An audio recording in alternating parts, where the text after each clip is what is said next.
pace, like a rock star. Mirror, mirror on the wall, is the flyest one of all. Mirror, mirror on the wall, is the flyest one of all.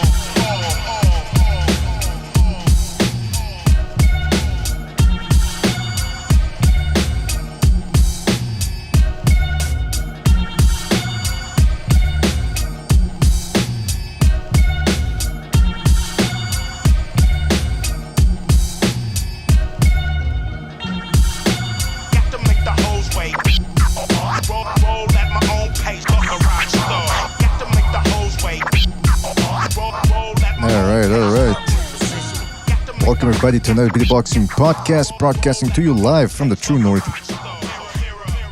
It's your good friend Mr. BDA, flying solo for the moment. Shout out to everybody out there in the chat room joining us on this beautiful, and I do mean beautiful over here at least, October afternoon. Crispy afternoon, and I decided what better time than right now to do a show a little bit earlier. That's what we're trying to do on Sundays. Who wants to be doing a show at fucking 10 p.m.? I can't do it anymore, especially last night. These fights that start off so late, you know what? I'm getting ahead of myself here.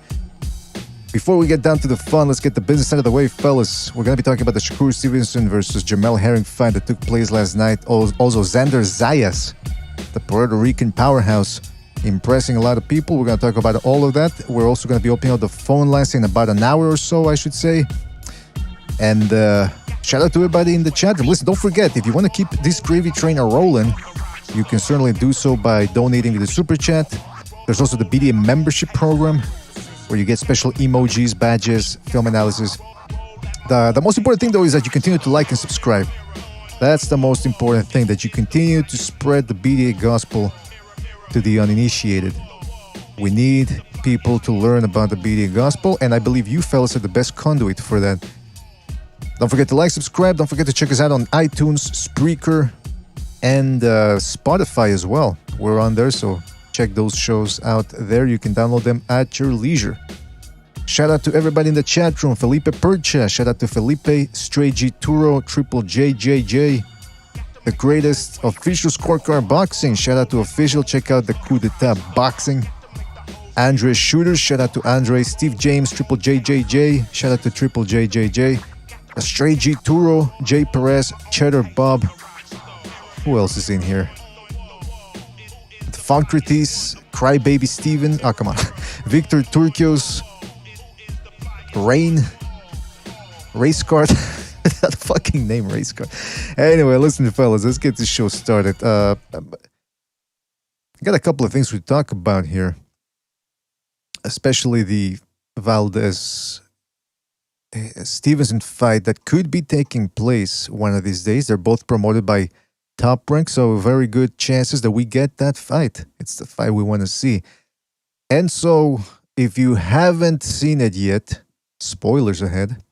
Shakur Stevenson ends up TKOing Jamel Herring in the 10th round. Shakur Stevenson doing what he was supposed to in there. He went in there, he didn't run. He let off a couple of combinations. He had a little bit more mustard on his shots too. Looked stronger, broader shoulders. Must be on that. I'm not saying he's on the Canelo diet, but he looked pretty big for a 130-pounder. In any event, Jamel Herring, I'm curious to get your thoughts, because some people are saying that he didn't try. I thought he did try as best he could.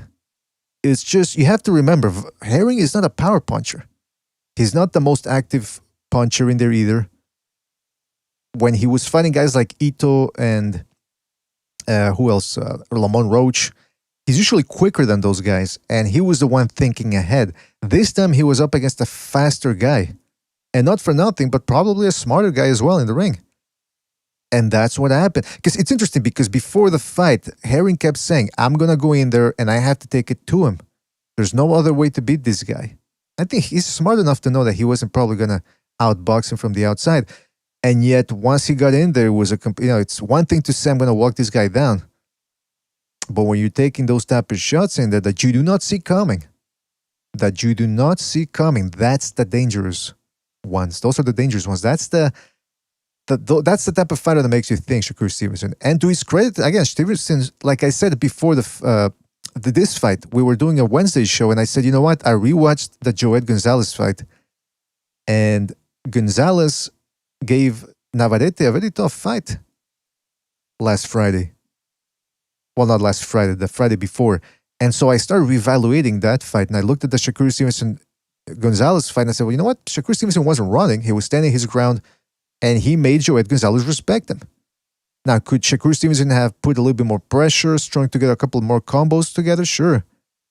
But in this one, in any event, he did end up doing what he was supposed to. And I just want to tell you guys a little something here. This is the type of fight that shows you that fighters do pay attention to what fans say. Stevenson admitted as much after the fight. He said, listen, I wanted to prove Tim Bradley wrong. Now, if he's talking, he's not just talking about Tim Bradley. Because at the worst, Tim Bradley's talking about what he saw, and he's probably a conduit, a channel for what people were saying too after the fight, which was Stevenson was boring after the Nakatalia fight. Pump that shit up to volume 50. If it ain't loud enough, you cowards think you're tough. Fuck that, you just powder puff. That's right. Shout out to K-Nut for his contribution. He says, Herring looked like an old man being mugged. Oh, come on. Well, that's the thing. I mean, anytime a guy gets dismantled that way, the fans are going to start saying, man, this guy didn't try. But believe me, I think he tried as best he could. 35 years old, he's quick, he's skilled, but there's levels to this game. Shout out to Nut for his contribution. I mean, that's, like I said, that's the way it looked. By the way, what I'm trying to get at too with Shakur Stevens is when people say, oh, why are you guys complaining about the guy's performance? Why are you saying this? Why are you saying that? Because guess what? These guys pay attention. Some of them don't care. Some of them do care, but they're just not skilled enough or don't have the heart to try to change. Stevenson was here in the comments, man. He said, look, he knew his last performance against Nakatalia was crap. And he changed it up. Now, let's not start, again, there's people go, it seems like people can't find a middle ground when it comes to gauging a guy's performance. It's either he sucks or he's the best ever. And I'm seeing some of that. Some people are saying, well, Herring sucked, so we can't give Stevenson credit. And other people are saying, he's pound for pound now. Let's put it into perspective, fellas.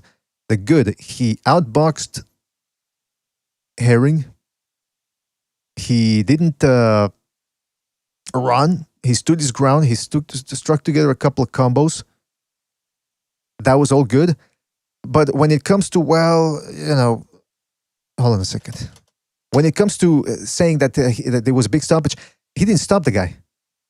I mean, he stopped him, but he didn't wobble him. He didn't drop him. He didn't KO him. And that's the other thing. All these people that were saying why they wanted to see Wilder go out on his shield. Yeah, it's good that the corner should never stop the fight. All of a sudden, you don't want to see Herring go out on his shield? You're okay with him half blocking 3 shots, and that's enough to get the fight stopped? I thought the stoppage was a little premature. At the end of the day, it doesn't matter because Stevenson was on his way to winning. And I do think eventually he was going to stop him. Gonzalo in the Discord last night was saying by the 5th or 6th round, he said, I think Herring's going to get stopped in the 11th if this continues going the way it's going. And he was 1 round off, but it's true. I thought they would have let it go on. I think at best he would have still taken a beating. And did Herring try? Look, it seemed as if in the 5th round he tried. But he was spending a lot of energy in there. Listen, when you're fighting a guy that's fast like Stevenson, it shocks you and it takes away energy out of you because you're expecting shots to come and you don't know when they're gonna come. So it's draining to fight a guy like Stevenson. But is Stevenson number 1 pound for pound like some people are making it out to be? I mean, let's hold off on that. I mean, Inoue, Josh Taylor, Usyk, oh man, I've seen some crap lists, man. Some people have Stevenson ahead of those guys. You can tell those people don't watch boxing. And you know what? After Wilder lost the LDBC, they're scrambling to find somebody that they can get their ashy hands on, their hooks in. So I mean, it is what it is. They're trying to push these race narratives hard. Shout out to Chris K for his contribution. He says Shakur yapping like a chihuahua all night. Look, I hate those guys that do that. They're yapping away all the time. But as long as it gets results, I guess at the end of the day, it doesn't matter. But boy, oh boy, is it annoying. You know what else was annoying? the ESPN commentators. Andrew Ward and Tim Bradley are very knowledgeable people, but I don't know what they're being fed through their earpiece. It's hey, hype this guy up. Hype every time. Remember I talked about this on Wednesday, the flash effect. When you got a guy like Stevenson who's got quick hands, even if he doesn't land flush, just the flash and the sound of the shot, yes, it makes people go ooh. And it was the same thing apparently with the fucking commentators. Every time he was half landing a shot, Tim Bradley go ooh, like Bruce Lee in there. Ooh, it's a half landed shot, man. The fuck are you getting so excited about? I mean, it's ridiculous. But I mean, at the end of the day, it's their job. They got to follow orders from the truck. And we're going to talk about that. Also, the thumbnail of this video is bringing up a little fact that a lot of people, again, they're losing their shit over Shakur Stevenson TKOing Herring while he was still on his feet. And they're saying, yeah. And again, like I mentioned, the ESPN commentators, they were really riding Shakur Stevenson hard. Now, are these grounds for rooting against Stevenson? Because that's what people say when they claim they don't root for Lomachenko. It's because ESPN hyped him up. Okay, so if ESPN hyped him up and you didn't like that, and that's why you're rooting against Lomachenko, then therefore you have to root against Shakur Stevenson. Because not only was he being sucked off last night by the commentators were also licking his balls, tickling them, tickling the taint, and they were humming while they were doing it. The full package. Here in the streets of Montreal, they call that the deluxe package. So are you going to hate Shakur Stevenson because ESPN is jerking him off hard? And just goes to show you, it's not about race. These people think that the networks are racist. Oh, they like the white fighters, the black fighters over the black fighters. Nah. If they're giving a mission to like a fighter and to hype him up, they will hype him up. It's about the green. It's about the dollars. Whether the guy's black, white, Eskimo, whatever. And that's what they were doing to Shakur Stevenson. You think if boxing was really racist, they would be trying to hype up this guy who had these horrible performances until tonight? The fuck out of here with the race thing, fellas. I mean, not you fellas. Most, and you guys in the chat know what I'm talking about, but I'm talking about the larger percentage of non-boxing fans out there that really do believe this. One foot out the door says OTO, Ordo Templi Orientis sponsor. What the fuck are you talking about? Is that second Renaissance stuff right there he's getting into? All right, listen, I want to bring up a couple of more of these points, but I'm going to start bringing a couple of people in here. I know Bucho wants in. Now we can start cooking with a little oil, a little grease. Hold it right there, Bucho. Let me just invite more people because we're going to get taken to another room here. I know Recognize said he was going to be dropping by. Chief is there. Okay. All right. Bucho, you there? Yeah.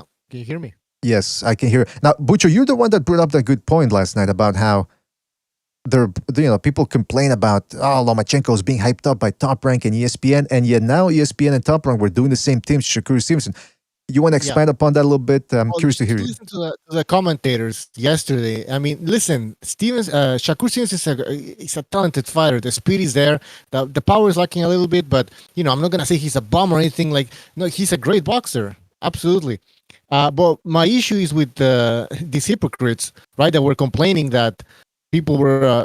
They were saying that, why is ESPN hyping up Lomachenko, calling him the next Ali, blah blah blah. They were like pissed off, and they were like.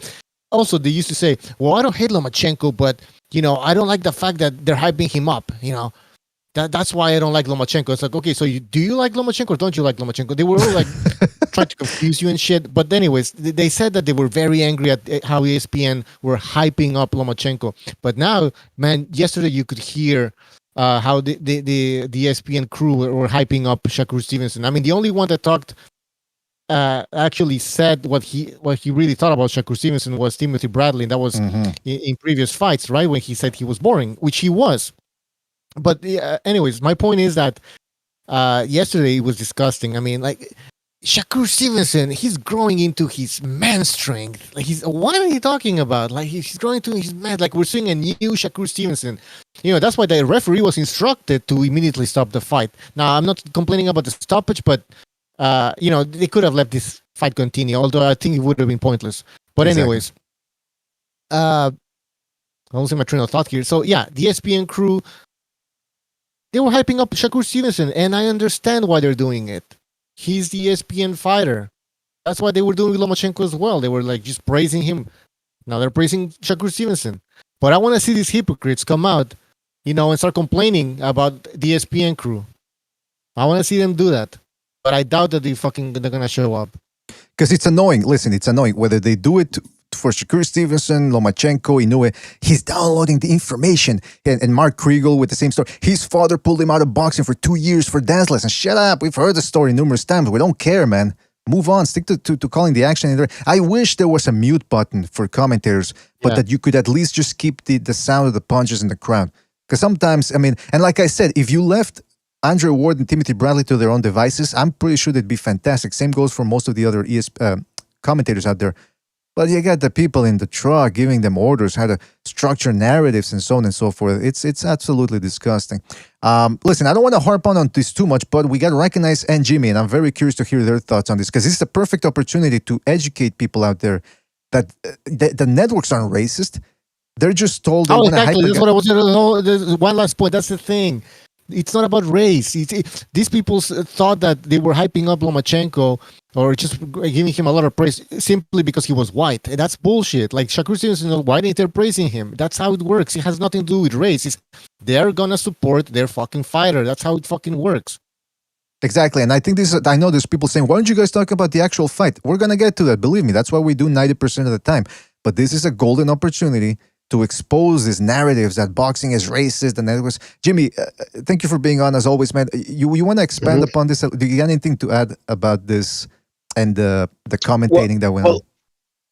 What's going on? Good afternoon, first off, gentlemen. How you guys doing today? Fantastic, man. Yeah, well, all right, the narrative. Some of it was not even just for Shakur.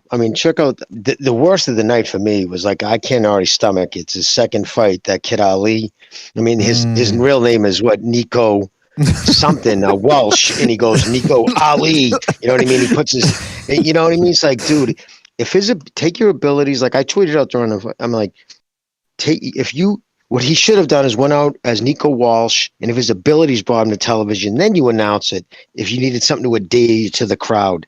But listen, now you're coming out, the legend lives on, and then the line of the night when Joe Testoria, and I like Joe too, right? He's a good dude. Everybody says he's a great guy, right? He says, Nico doesn't call, we got to remember, Nico called him Poppy, not Muhammad Ali. I'm like, oh my God, dude, it was so fucking corny. Listen, they're going to, and another important thing though, did you see right after the fight, who's the first person Shakur Stevens went over to? Went right over to fucking Timothy Bradley, went between the ropes and said, thank you, and walked away. Thank you for, like what? Like, so was Bradley the harsh, no, he was meaning it supposedly serious, like thank you. He used that as fire to because he took what. Listen, at the end of the day, you guys know these guys are just humans. At the end of the day, right? You can't wait.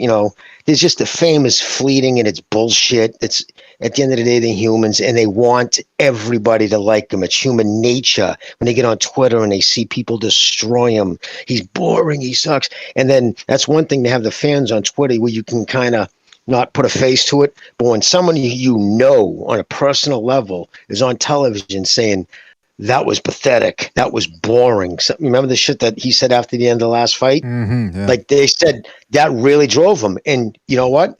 Good for him, because I'll tell you right now, he saw that blood, right? And he went for the stoppage. He fought an exciting fight at the end.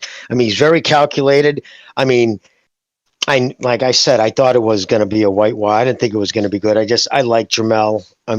Herring, he's a great guy and stuff. I really, emotionally wanted to win, but I knew that fight wasn't going to. Jamel has just never been that guy. Doesn't hit that hard. He was never that quick to begin with. You know what I mean? It was always he was more good, luck story. Like a good feeling story than he was a dog. It just wasn't he just wasn't going to be the dude to beat Shakur. You're going to need someone to go in there like a Navarrete. Yeah.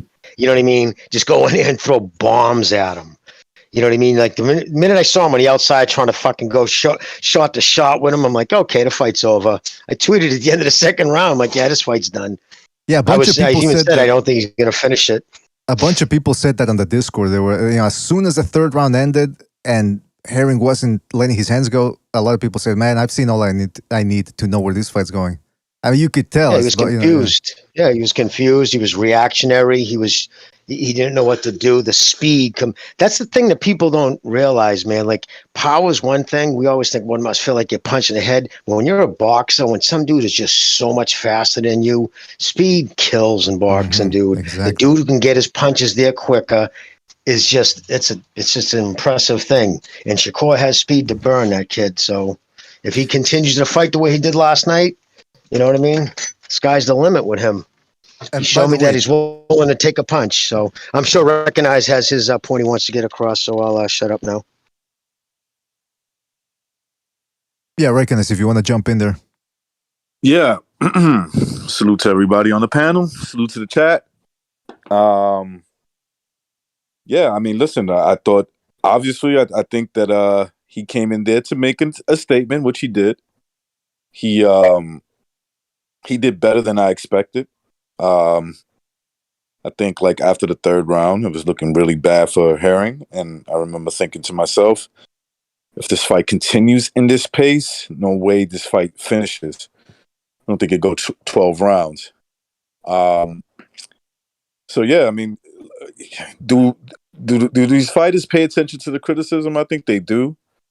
Herring, I guess you want to say Shakur set the tempo early in the fight, and Shakur just basically, Herring basically didn't really have an answer. I think he fought back in spots throughout the fight, but most of the fight he was just, he was just getting lit up. He was getting lit up, man. He thought he fought a little bit intimidated. He fought like the older guy versus the younger guy. The younger guy who's good versus the older guy who's maybe used to be good. And that's what it looked like, Can Shakur do better than this? I hope he does, man. Or continue this type of approach. I hope he does. He's a big 130 pounder. He's got some muscles on him. He got some weight. And so I can't see why, if he's going to continue fighting at 130 or even 135, where he'll be bigger, why he cannot continue to fight that way. That was the big question. Some people were saying, because now people are getting a little bit of a head on themselves and they think, oh, this guy's going to win multiple titles in multiple divisions. What do you think the ceiling is so far? Is it hard to say at this point, or? Hard to say, man. Because when, again, look, Jamel Herring, and I'm not trying to criticize, it's easier said than done sometimes, but dude, I can't tell you guys enough times that when you fight submissive against a guy who's attacking you and you don't do anything about it, you're in danger, bro. You're in real danger. And so he might, other guys might not let him do that. Okay. A lot of that was what Jamel Herring allowed to happen inside that ring. And so ceiling is as high as he can push it. That's basically it. Exactly. And BDA, can I add to that, to Bucho's Recognizes comment? What I felt, it was glaring to me was, okay, if especially in the beginning of the fight when he starts out, Herring is a very sideways stance. You know what I mean? Very side stance dominant, meaning he brings his right shoulder because he's a southpaw, almost in direct line with his opponent. The problem with that stance, when you're not squared up, turned, more squared to your opponent, it's hard to throw a decent check hook with anything on it. And that was the punch he doesn't have, and the punch he was left. Because if you remember last night, obviously Shakur knew because he kept ducking to his left. Remember, he kept dipping down to his left, and he would go right over his head with that straight right hand. I mean, his straight left, or he would keep going right over his head. And if he would have just had a check hook, he could have stopped that in the first round, like he could. But Shakur knew he had that out because he just doesn't throw that punch. And he would pop up, do his business, duck to the left, pop up, do his business. And I And I But- think honestly, last night was his first profession. I think last night he became a professional fighter. I think up until now he's been an Olympic star, still kind of that Olympic style, and it took that type of fight and everything involved to really bring it. Like he sees what it's like. Whereas Lomachenko learned it in the second fight against Salido. Right. You know what I mean? Like now he knows. So if he continues to bring that, who knows? With that speed, if he works on his power, sits down on his punches the way he did. I mean, he swelled that boy's fucking head up pretty quick. So he's obviously got some snap on his punches, right? So, anyways, brother. That was Well, my thing. it's interesting because Herring is actually the one that when he fought Ito and Lamont, especially Ito, he looked like the faster guy in there. He looked like what Shakur Stevenson usually does to other people. And here, Stevenson made him look slow, very slow. Hey, by the way, we got Gonzalo dropping by, and Gonzalo, thank you for being here, man. I just wanted to ask you, you were criticizing Bomac last night on the Discord for his lack of advice in the ring, and other people were doing that as well in comment sections across YouTube and the internet. Could you like to clarify that, or maybe expand upon why you thought he wasn't doing a good job? Well, I recalled about 2 months ago he had a fighter in there. I can't remember exactly who he was, but he was talking about a fighter, and he was telling him to throw the right hand when the fighter was actually throwing like a left hand. So he had it like totally like. Sometimes we make those mistakes. I know that, but for him to be the trainer and talking about a fighter in the ring, I don't know if he was being asked or he was in the corner, but he kept referring to like the wrong hand. Just told me that this guy's head is not in the game like it should be for a trainer. He's not very sound. He's not even a good cheerleader. He's just a guy. I don't know if he gets cool points for being like this big, super fatso kind of guy, like fat. It's just like something that just strokes. I don't know what exactly to tell you, but it just intuitively just told me. It just told me that this guy's not a really, really good trainer. That's all I can say, man. What do you guys think? Do you think Gonzalo has a... I think he could. I don't know personally, so Gonzalo could be right on the money with that, right? But I also think that he knew what he had with Herring. And I heard him saying, son, you got to throw something. You got to throw some punches, man. What are you doing? You got to go out and attack. The game plan going in is what I thought what it needed to be, right? He needed to be the dog. He needed to go in there and negate that quickness by getting it in his grill and just making it nasty right away. But the speed intimidated him. The fucking counterpunching intimidated him. And I think Bomac, he could be a terrible, trainer, like Gonzalo was saying. And but he at least knew that he didn't have a check hook.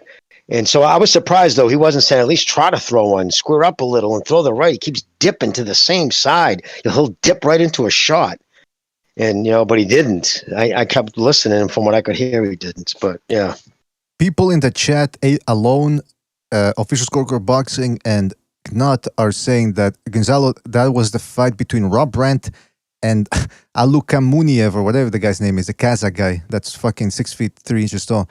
They're saying that that's the fight that you might be referring to. I don't know, man. I heard Bomac telling Herring, look, he's already hitting you with his best shots. Might as well go in there and do what we talked about, which made sense. I mean, I thought it was, sometimes, I don't know, it seems like people expect the trainer to give these guys a secret weapon, the secret that the smoking gun to be the guy. And that's just doesn't exist. I mean, it's still up to the fighter to figure it out in the ring. And, to clear up a rumor that's going on in the chat. Apparently, somebody's asking if there's a possibility I could be Shakur Stevenson's father. The answer is no. Okay. I met a couple of girls from Jersey. Some of them might have been from that part of town, but you didn't fuck with Newark girls. I could have. I just don't remember exactly where they were from. Hey, is there a specific New York accent? Tony Soprano. Tony Soprano. Right. Probably, yeah. That's where he was from, right? Is that where he grew up, Newark? I'm from Newark. Yeah, but he was living in North Caldwell with all the rich people. All right, so yeah, I mean, that's the thing about it. Bomac, is he a good trainer? Remains to be seen, because I had the same suspicions of that Reynosos. after Canelo beat Kovalev and all these fighters started jumping ship and going with them, I said, well, wait a minute. And I do think that Reynoso is proving to be a competent trainer. Bomac, it's a little bit like the virtual hunter syndrome where he has one great fighter, at least by today's standards. And so every other fighter now starts thinking, hey, maybe if I hook up with him, he's going to all of a sudden rejuvenate my career or get it going. But I mean, it remains to be seen how good the guy is. In any event, the Stevenson showed up, like Jimmy said, good pop. It's the speed that kills. It's the punch you don't see coming that makes these guys. And you know, Herring, everyone's talking about how he was, again, some people are criticizing for not going all out. Do you guys think he should have done that? Do you think he should have channeled the Marine spirit of My Lai, the My Lai massacre, and just gone out there and shoot indiscriminately? Whack the whole fucking village? You either have you either have that dog in you or you don't. You know what I mean? He just doesn't. He's just not that type of a guy. You know what I mean? Like, I don't know. Listen, like even in the loss, like he was too almost quick to hug him, and like he almost knew. I get the sense like he knew he wasn't going to beat him. I don't know. He almost too gracious in defeat. That's the other thing, Jimmy. That's the other thing. Look, you know, I'm not a conspiracy theorist. I mean, I do know there's corruption in boxing. It was very strange, a very strange scene after the fight. About 50 people in the ring. They're all part of Shakur Stevenson's and Herring's entourage. And they're all kissing and hugging and laughing and, you know, they're cracking jokes. It looked like a Thanksgiving dinner. And I'm thinking, did these two fellas just fight? Or I don't know. It seemed weird, man. Again, I'm not casting aspersions and saying that there was definitely something up, but it was bizarre, man. Or maybe it's just the adrenaline after, you know, these guys are on a high adrenaline jump, watching their fighters, you know, trading shots. And maybe then after the fight, there's a sigh of relief or something. But it was weird watching these guys commiserating so freely after what was supposed to be a world-class fight with a lot at stake. But anyway, again, could just be me looking into things too deeply. The other thing, don't forget to hit the like, fellas. Hit the like. All right, so now let's get down to brass tacks. Shakur Stevenson looked very good. He kept Herring at bay. Now, what's next? That's the big question. He's got options. They could probably put him in there against... Okay, so Jimmy, let me ask you this quickly, because I think this is the best one. Maserati versus Shakur Stevenson. If it happened right now, how would you see that happening? Who would you favor? I'd probably right now with Navarrete. Oof, that would be a tight fight, man. That would be I'd have to really, off the top of my head, I don't think they give him Navarrete. That's the one guy that would probably the last one they'd want to go for. I think honestly be Oscar Valdez. But if they were to say fight next, I would go into that fight my money on Navarrete. I think as long as that kid's keyed in right now, he's just too much. He's just not going to back down. Yeah, because in the reason being, if Shakur had more on his punches, if he was a heavier puncher, then I go with him because of his accuracy and speed. But he doesn't have the punching power that I think would prevent Navarrete from doing his Navarrete scene, which is just comes at you and throws punches and bunches from all kinds of angles. He's a tough out. I think the next one they're going to be going for, if they're looking to, for more belts, would be Oscar Valdez. I think that'll be their next target. What do you guys think about that? Do you think Valdez is not only a better money fight, but also more winnable for Shakur Stevenson than Navarrete? I think it is right now, especially coming off looking the way Valdez looked his last fight. What do you guys think? Yeah, I think it's pretty. I don't know. It's pretty even between them because Navarrete. I think they both have good chances to beat Shakur Stevenson or make it a good fight. Navarrete, man, he's got an awkward pace. They might be a little bit timid to go in there with him. Maybe a guy like Valdez. Now that he lost, he had a fight where most people thought he lost. I thought he lost against Conceição, whatever. Conceição. Yeah. That guy. Okay, that's interesting, man, because now we're going into boxing a little bit here. The same route. It's a peculiar case. Stevenson just looked great against Herring in there. Or when I say great, I mean in the sense that I don't think he lost a round. Maybe the fifth. Whereas Navarrete kind of looked a little, he showed vulnerabilities against Joet Gonzalez. So the fact that Stevenson's actually at 130 and Navarrete is at 126, plus their past performances, most people would probably say, hey, listen, I'm favoring Stevenson. But then you look at Joet Gonzalez's face, like you guys pointed out on Wednesday's show. You look at Joet Gonzalez's face up after the Navarrete fight. He looked like he'd been through a fucking meat grinder. So he obviously has a world-class offense. And the question then becomes, can Shakur Stevenson's world-class defense offset that? Gonzalo, what do you think? Navarrete versus Stevenson, if it were to happen right now?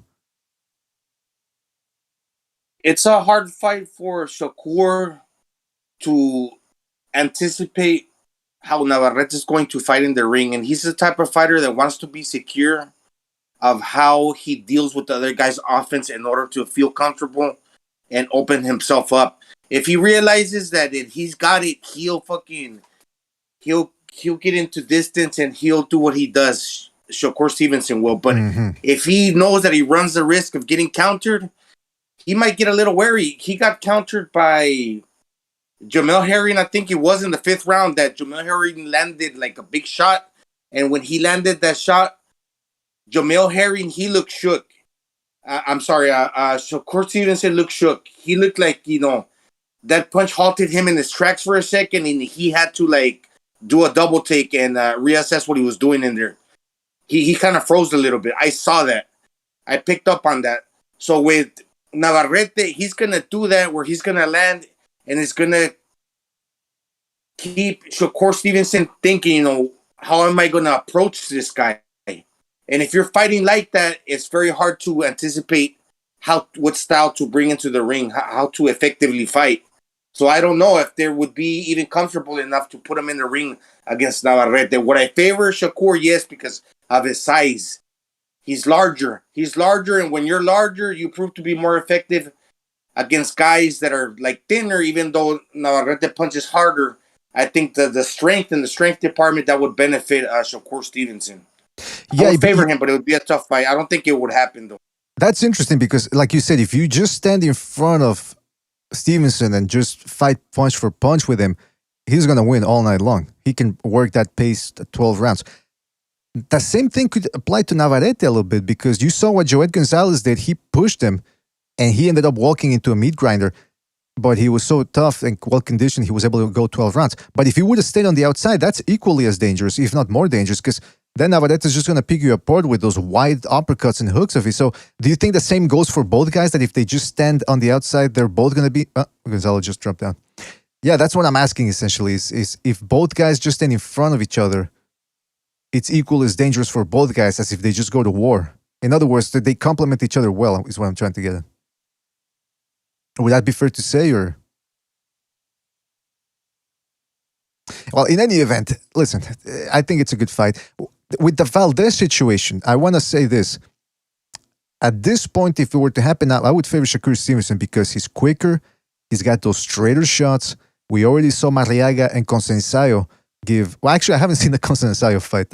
I'm still adamant about not watching that fight because of all the PED things and all the loopholes that they did to make that fight happen. That was disgusting. But nevertheless, from what I heard, it was Consensayo straight shots that gave Valdez a lot of trouble. So I would favor Shakur Stevenson. But then I started thinking about it because I always try to look at how fights could go.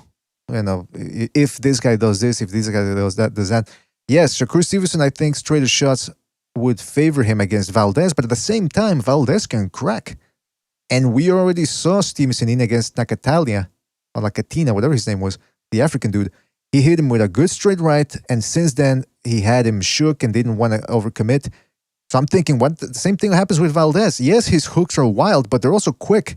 And if they hit you on the chin or on the top of the head, he can discombobulate you. So what do you guys think? Do you think the Valdez fight would be as easy as a lot of people are claiming now, or do you think that's still a highly dangerous fight for Stevenson? Somebody help me out. Yeah, it's a pretty dangerous fight. And I think that Valdez's body punching would also be effective. I don't think Herring did a whole hell of a lot of body punching. One thing that I saw Herring get hit with a lot was those looping punches around the guard. And I know that Shakur Stevenson is quick, but if you know those punches, like, they're coming because you're holding your gloves in front of your face, and most likely, you're not seeing the punch, but when the other guy throws it, it's probably going to come around. It's going to loop around your guard. You got to do something about that. You got to hold your shoulder high on your chin. You got to learn how to cover up against that shot, or dip at the waist. Something defensively that even though, like, the other guy's quicker, that you can, get away from those type of punches. So I think that would be something that would be learned in the gym with Eddie Reynoso. Mm-hmm. If that's Oscar Valdez, where he gets out of the way of those looping shots and probably goes to the body. So I think, he would have better success than Herring did. Did you also notice, Gonzalo, that Herring, when he goes to the body, he doesn't really dip his legs, doesn't bend at the knees? I mean, I'm talking about in past fights. He's not getting that full leverage on his body shots, and they're more like taps more than actual fucking punches. Yeah, I've noticed that because he's a tall guy. He's not necessarily throwing that, that shovel hook that comes at an angle and hits you on the organ. Yeah, that's the thing I was trying to get at. It's just he's a very good boxer. Don't get me wrong, and this was a great performance for Stevenson in terms of the opponent on paper. But now, if we're talking about Valdez and all that, maybe not as good with the straight shots, Valdez, but he still has very good power. And not for nothing, man, but we saw Maidana Broner. Most people would agree that Broner is actually the better boxer in terms of the straightness of his shots. But I saw something like the effect that, when, what's his name? Devin Haney, when he fought Jorge Linares, where the other guy's quicker, Devin Haney was quicker, and Jorge Linares was just a little befuddled by the speed. And when you think about it too much and you're getting hit at the same time, for you to react, you just decide, maybe I'm not going to react now because by the time I do, I'm probably going to miss. And I'm not too sure because the other guy's quicker. I saw a little bit of that going on with Shakur Stevenson and Jermell Herring. Now, you have to be a different type of fighter to fight through that adversity. And if the other guy's quicker, but then you can utilize your timing like we thought that Jermell Herring was going to do, but he didn't, it doesn't mean that every fighter is going to react like that. Jorge Linares didn't, but he's an older fighter. When he actually did, he had some success. But you have to be willing to, to walk through the fire sometimes and get hit and take risks. But it takes a certain type of fighter. These guys didn't prove to do that early on, Jorge Linares or Jermell Herring. They were waiting too much. Has Valdez proven that, in your opinion? What's that, BDA? Has Valdez proven that he's willing to go in there into the mouth of the lion and try to get his own pound of flesh in?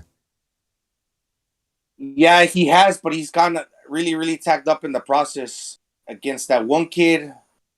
Forgot what his name. The Filipino guy? Fights ago, he got dropped. No, this Mexican-American kid that... Oh, Lopez. Something Lopez, I think. Yeah, Adam Lopez, that prospect. And all his other fights, he's looked like freaking Rocky from Rocky. He's taking beatings in there, but he's always won. Except with this fight against Robson Consensao. I mean, which he still won, but a lot of people thought he lost.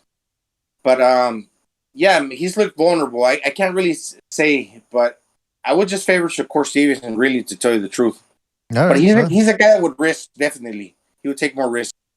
Listen, fellas, the phone lines are open, so if you want to comment on Shakur Stevenson's win over Jermell Herring, you want to give us your thoughts on it, whether it was a good win, how good of a win was it? Are people overhyping it a little bit by already saying that Stevenson is pound for pounder? Do you agree with the fact that ESPN and any other network will essentially hype up a fighter, whether he's white, black, Puerto Rican, Mexican, whatever? It's just as long as they're telling them to do it, they will do it. What do you think about that? Let's go to a phone call here right now. 617, you're on the air. 617, what's on your mind? Austin. Hey, how's it going, guys?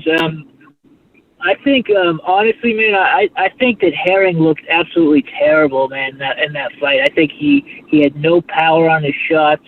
The only time I thought he showed any life was in that fifth round when he was, making a little bit rough for Stevenson. But I think he lost that round too. I just think that, Stevenson put up. He looks like a very good fighter. I'm not going to take anything away from him, but remember the competition he's facing, and I think that Herring just had a bad night. What do you guys think? I mean, was that the case, or was it a case to Shakur Stevenson make him look bad? I thought Herring, he looked his age. I say it all the time. When a guy after 34, 35, it could be any fight, his legs go. And last night, Herring definitely, Herring looked like an older man. But, but I'm not surprised because going in, remember I said, I just don't think this is going to be as close as people think. I think he's going to win this pretty easily. And that was no knock on Herring. It is just what it is. Well, Kohler, let me ask you this, man, because who did you pick to win this fight? Oh, I knew Shakur was going to win it. I didn't know he was going to do it in that fashion. Well, maybe it's styles make fights. Maybe he's just that good. I'm not that. What I'm trying to get at is why immediately say that Herring looked like crap. He was in there against the faster guy, and they both have similar styles. It's just one guy has the faster hands, quicker reflexes. Maybe that's why he was able to counteract what Herring brought to the table. I just thought that his punches looked sloppy. It just didn't seem like he was very accurate. His left hand, I thought it just had no power on it. I don't see how he's going to get Shakur's respect. I honestly feel like he had a bad night for him. I'm not saying he would have beat him if he had a good night, but I think that is a factor. I think it just wasn't one of his best performances. All right. Well, he was pulling back his punches almost like a guy who was intimidated. That's what I saw. Exactly. Yeah. Well, to be fair, and to comment on, seemed like he was very timid. Go ahead, Kohler. But I agree 100% with you guys about the point you made about how they're they overhype these guys. I would love to get some LBBC guys on the line and have them answer that question. Why don't they have the same hate for Shakur like they did for Lomachenko? And honestly, Lomachenko was more impressive than Shakur. So what's the deal? Well, very good question. Unfortunately, I don't think they're going to call in. They're probably calling into other shows that echo chambers, as we like to call them, where they're going to hear what they want to hear, and they're not going to hear this type of questions that sort of challenges their distorted worldview. But anyway, listen, caller, thank you for your call. We'll catch you on the next one, all right, man? All right, man. Take it easy. BDA, to that point, did you see the latest? Ego, I know you don't watch it stuff, but yeah, they're already starting with, which is not surprising, that it was Porter it wasn't Crawford who wanted the fight. It was Porter. It was Porter's people. Somebody brought up, Heyman, I did that, and it shows Porter saying, we were shocked, that this fight happened. So the point is 260,000 followers. And to your point, they just say what they know their, subscribers want to hear. And it's an echo chamber. It's just sad, but hey, that's just my take on that. I want to comment on that, but real quick, shout out to, I think that was Mike from Boston who just called in. So shout out to Mike from Boston. He's got a YouTube channel. Check it out. And shout out to Mike from Boston for calling in. Yeah, Jimmy, that thing about the LDVC, a lot of these people got exposed after Wilder lost. Because, man, I was watching a video of this guy. What they do now is they watch the fights and, you can watch it with them and they stream it live. They don't stream the fight, but they stream their reaction live. And there was this one dude, he's like, yeah, let's go Wilder before the fight. Let's go Wilder. You're going to fuck the guy up. Fucking cheater. And they actually believe that Wilder was the better fighter. And I'm thinking, you watched three of Fury's fights, three of Wilder's fights, and right away you can come to the conclusion of who's the most skilled guy. They really believe, though, that Wilder was a better fighter. What I'm trying to get at is they don't know how to gauge talent and skill. And so... No, dude, he's a failed actor. Let's just be honest, and turned YouTube grifter.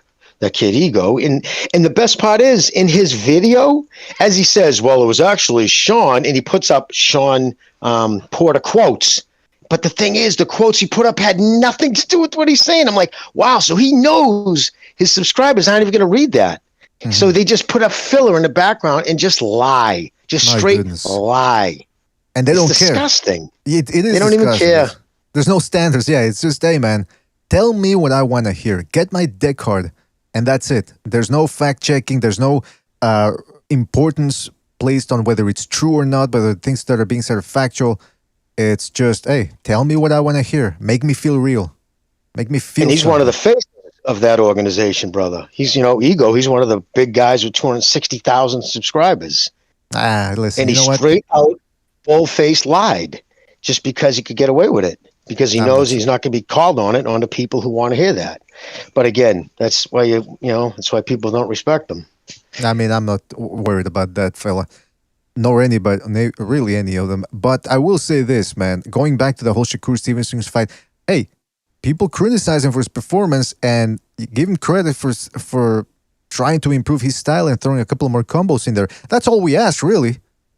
At least let your hands go. And it's always amazing to me when you got guys like Rigondeaux who hear the criticism and they just don't care. It's like, hey, I'm the one in the ring.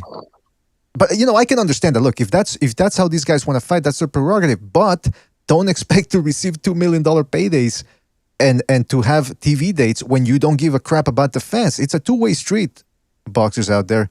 We're not asking you to fight like Arturo Gatti in there, but at least string together a combination. That's all we're asking. Is that fair, guys? Or Oh, absolutely. And do we're more than just we're their bosses. We pay for this shit. Without us, they don't exist. Their sport don't exist.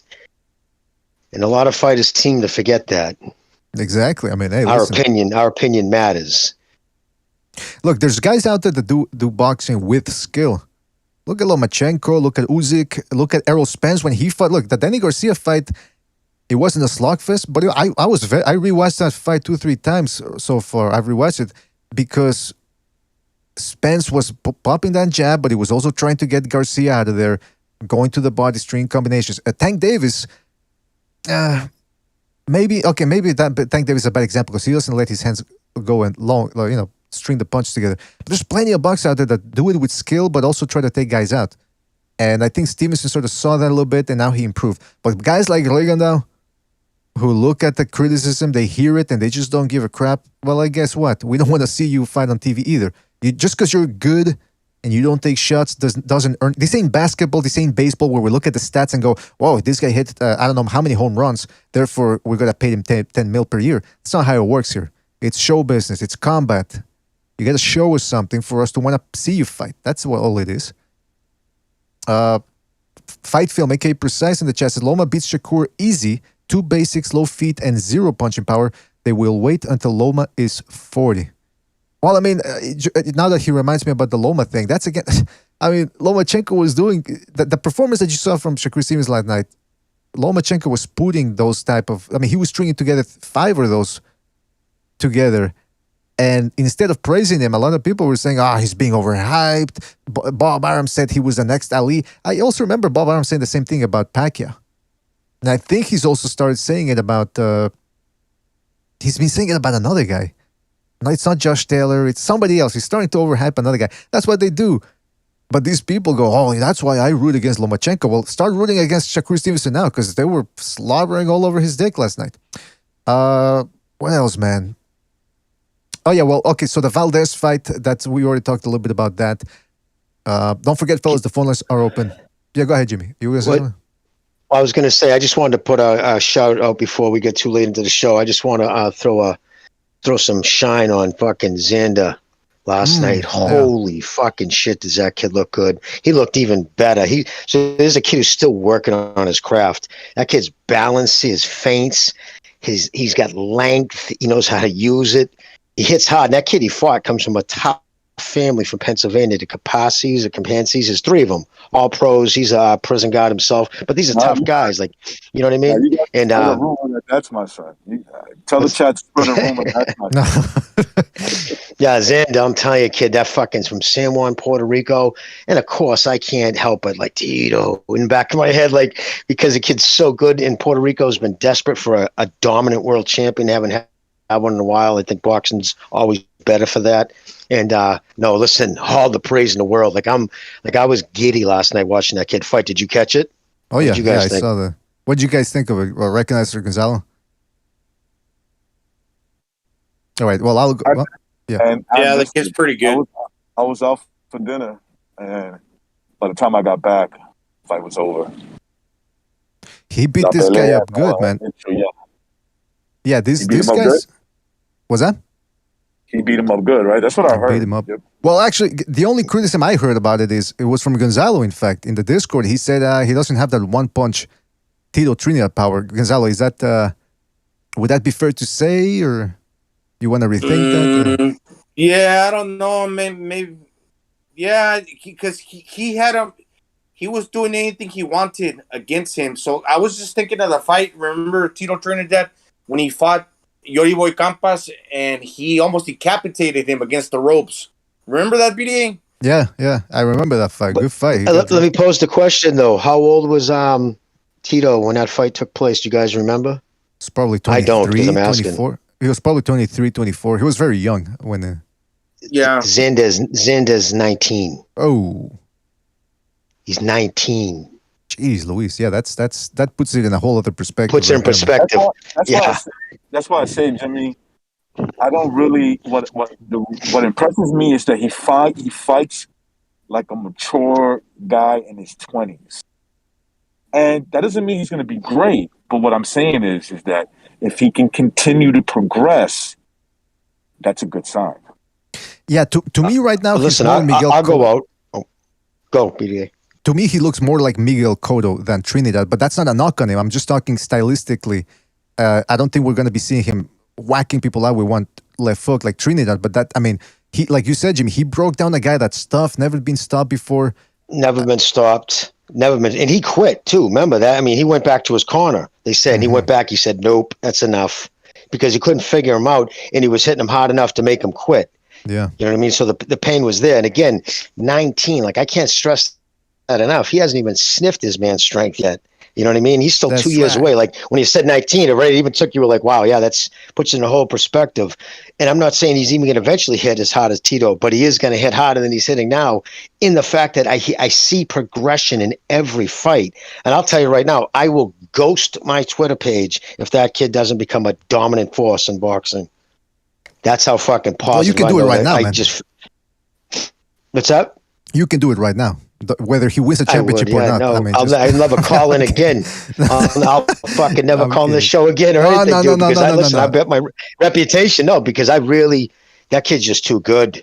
He's just too fucking good. With the shit I see at 19 years old, like Recognize said to his point, fucking the maturity and the fact that he's working on his craft. Like, he was less excited last night. You could see he's not jumping when he gets the guy hurt like he would do before, which is a young, but I mean, I think he's closer to 19 than he is 22. So yeah, he's still a teenager. And so I think the sky's the limit with that kid. But that's Let's go my to- thing on him. let's go to a phone call here, real quick. Hold on a second. 347, you're on the air. 347, what's on your mind? 347, you're on the air. Going once. You hear me? What's going on? Oh, it's Haitian sensation. Haitian, what's You hear going me? what's going on, man? Yeah, I can hear you, man. Can you hear us? Yeah, what's up? What's up, man? I thought it was a great night of fights. I was not expecting Shakur to take over that early. Mhm. I mean, even from the first round, he was, catching, hitting with big shots. I think Shakur is starting. I think he got a little bit more power. I still think he doesn't have that much power, but he was able to stop a guy like Herring. I mean, who's a tough fighter, man. But Herring, he was not using his jab. He was coming forward with no jab. I mean, he was not using his left hook, stuff like that. So, I mean, he didn't even look like he tried, but he has very good. He has very good head movement, etc. He's a good fighter. He has very good reflexes, very fast hands. I think he's gonna be a problem. I think he's better than Haney. I think he schools Valdez, bro. Don't even get me started with that. But peace out. I got a little thing Johnny Boy dropping soon. Oh, come on. But peace. Okay. All right. Take it easy, Haitian. Thank you for your call, man. he's working. He's got a full schedule, Haitian. All right. Let's go to 612. Hold on a second. 612. You're on the air. 612. What's on your mind? Hey guys, happy Sunday. I think it was a great performance by Shakur. I was supporting Herring though. I don't understand these older fighters and slower fighters, why they want to try and jab with the faster jabber. I mean, Shakur was just landing that jab and hitting him with the 1-2 in the first few rounds, and then he started landing all these combinations.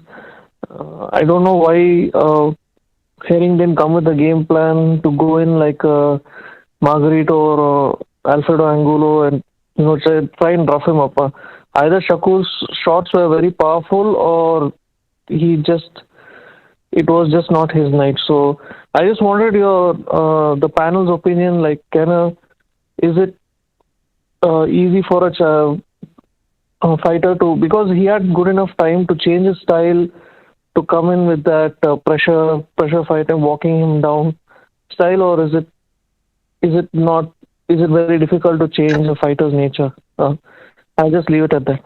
All right. Thank you for your call, man. We're going to get into that. Thank you, man. Good question. Yeah, Yeah. I just recalled one thing real quick. The caller said it wasn't his night. So, what is it? Jamel Herring has lost to 3 southpaws. Mm-hmm. Not only did he lose this one, but the other 2 fights that he had lost in total, the 3 fights that he has lost has been to southpaw. Kind of reminds me of the Sniper Pedraza. He's lost, and all the fights that he has lost have only been against southpaws. He's lost against 4 southpaws. Other than that, all the other fights he has won. So maybe it's a thing with Jamel Herring that a southpaw gives him trouble, and that's why he really, really looked bad. We'll have to see him against a righty, right? Well, that's the other thing is, to the caller's point as well, when he fought Ladarius Miller, that was one of his losses. That was about 3-4 years ago. Another southpaw, and Herring looked slow in there. That's the fight that when I looked at it, I go, he's going to have trouble with Shakur Stevenson, because Stevens is better than Ladarius Miller, who's chalked up a couple of losses on his way right now. So he wasn't even that great. So I'm saying, I with the caller's point, Herring, if you look back at that Ladarius Miller fight from 3-4 years ago, he tried going up against the guy, tried walking him down, but he wasn't even that successful either there, even though I thought he won the fight. But he's just... I think when the next couple of days we'll be hearing his retirement. They'll be announcing his retirement, Herring. I would imagine what else really at his age now, he's going to go try to get another belt. Exactly. I think that was the kind of, I think we should be hearing retirement. Maybe they're going to offer him a payday to fight some other prospect who's on the come up and up, or something like that. And he's probably looking to cash out with a next fight, if that. But I think I think retirement's closer than another title shot. And he had a good career. He earned himself that title, had a couple of good wins and good performances. But it's just, Shafikov. I think he went farther than his abilities actually. You know what I mean? He went farther than I thought his abilities would take him, put it that way. So, he became a world champion. You can't take that away from him. And he looked pretty happy after the fight. Like I said, everyone was hugging and kissing and, hey, let's go get a beer afterwards. They were cracking jokes. It's almost as if there wasn't a fight that just took place, or as if they knew what was going to happen and they were content that it was over. I don't know. It was weird. I don't know. I got the same feeling, brother. I thought he was too gracious in defeat, like he expected it. Well, almost like it was part of the plan, huh? Yeah, that's what I'm trying to get at. It's just, I'm not saying that, but that's the way it looked, man. I don't know. But I'll say it for you. There you go. I'll say it for you. With all that echo. But he had no left hook, man. The check hook to catch him from dipping, and it became target. I hated the stoppage, but at the same token, why prolong it? To see if he could just straight knock him out. He wasn't going to win. Well, that's what Wilder fans at least wanted. Watch the go out on his shield. All of a sudden, they're celebrating this win when the guy didn't even get dropped. But go ahead, Gonzalo. What were you going to say?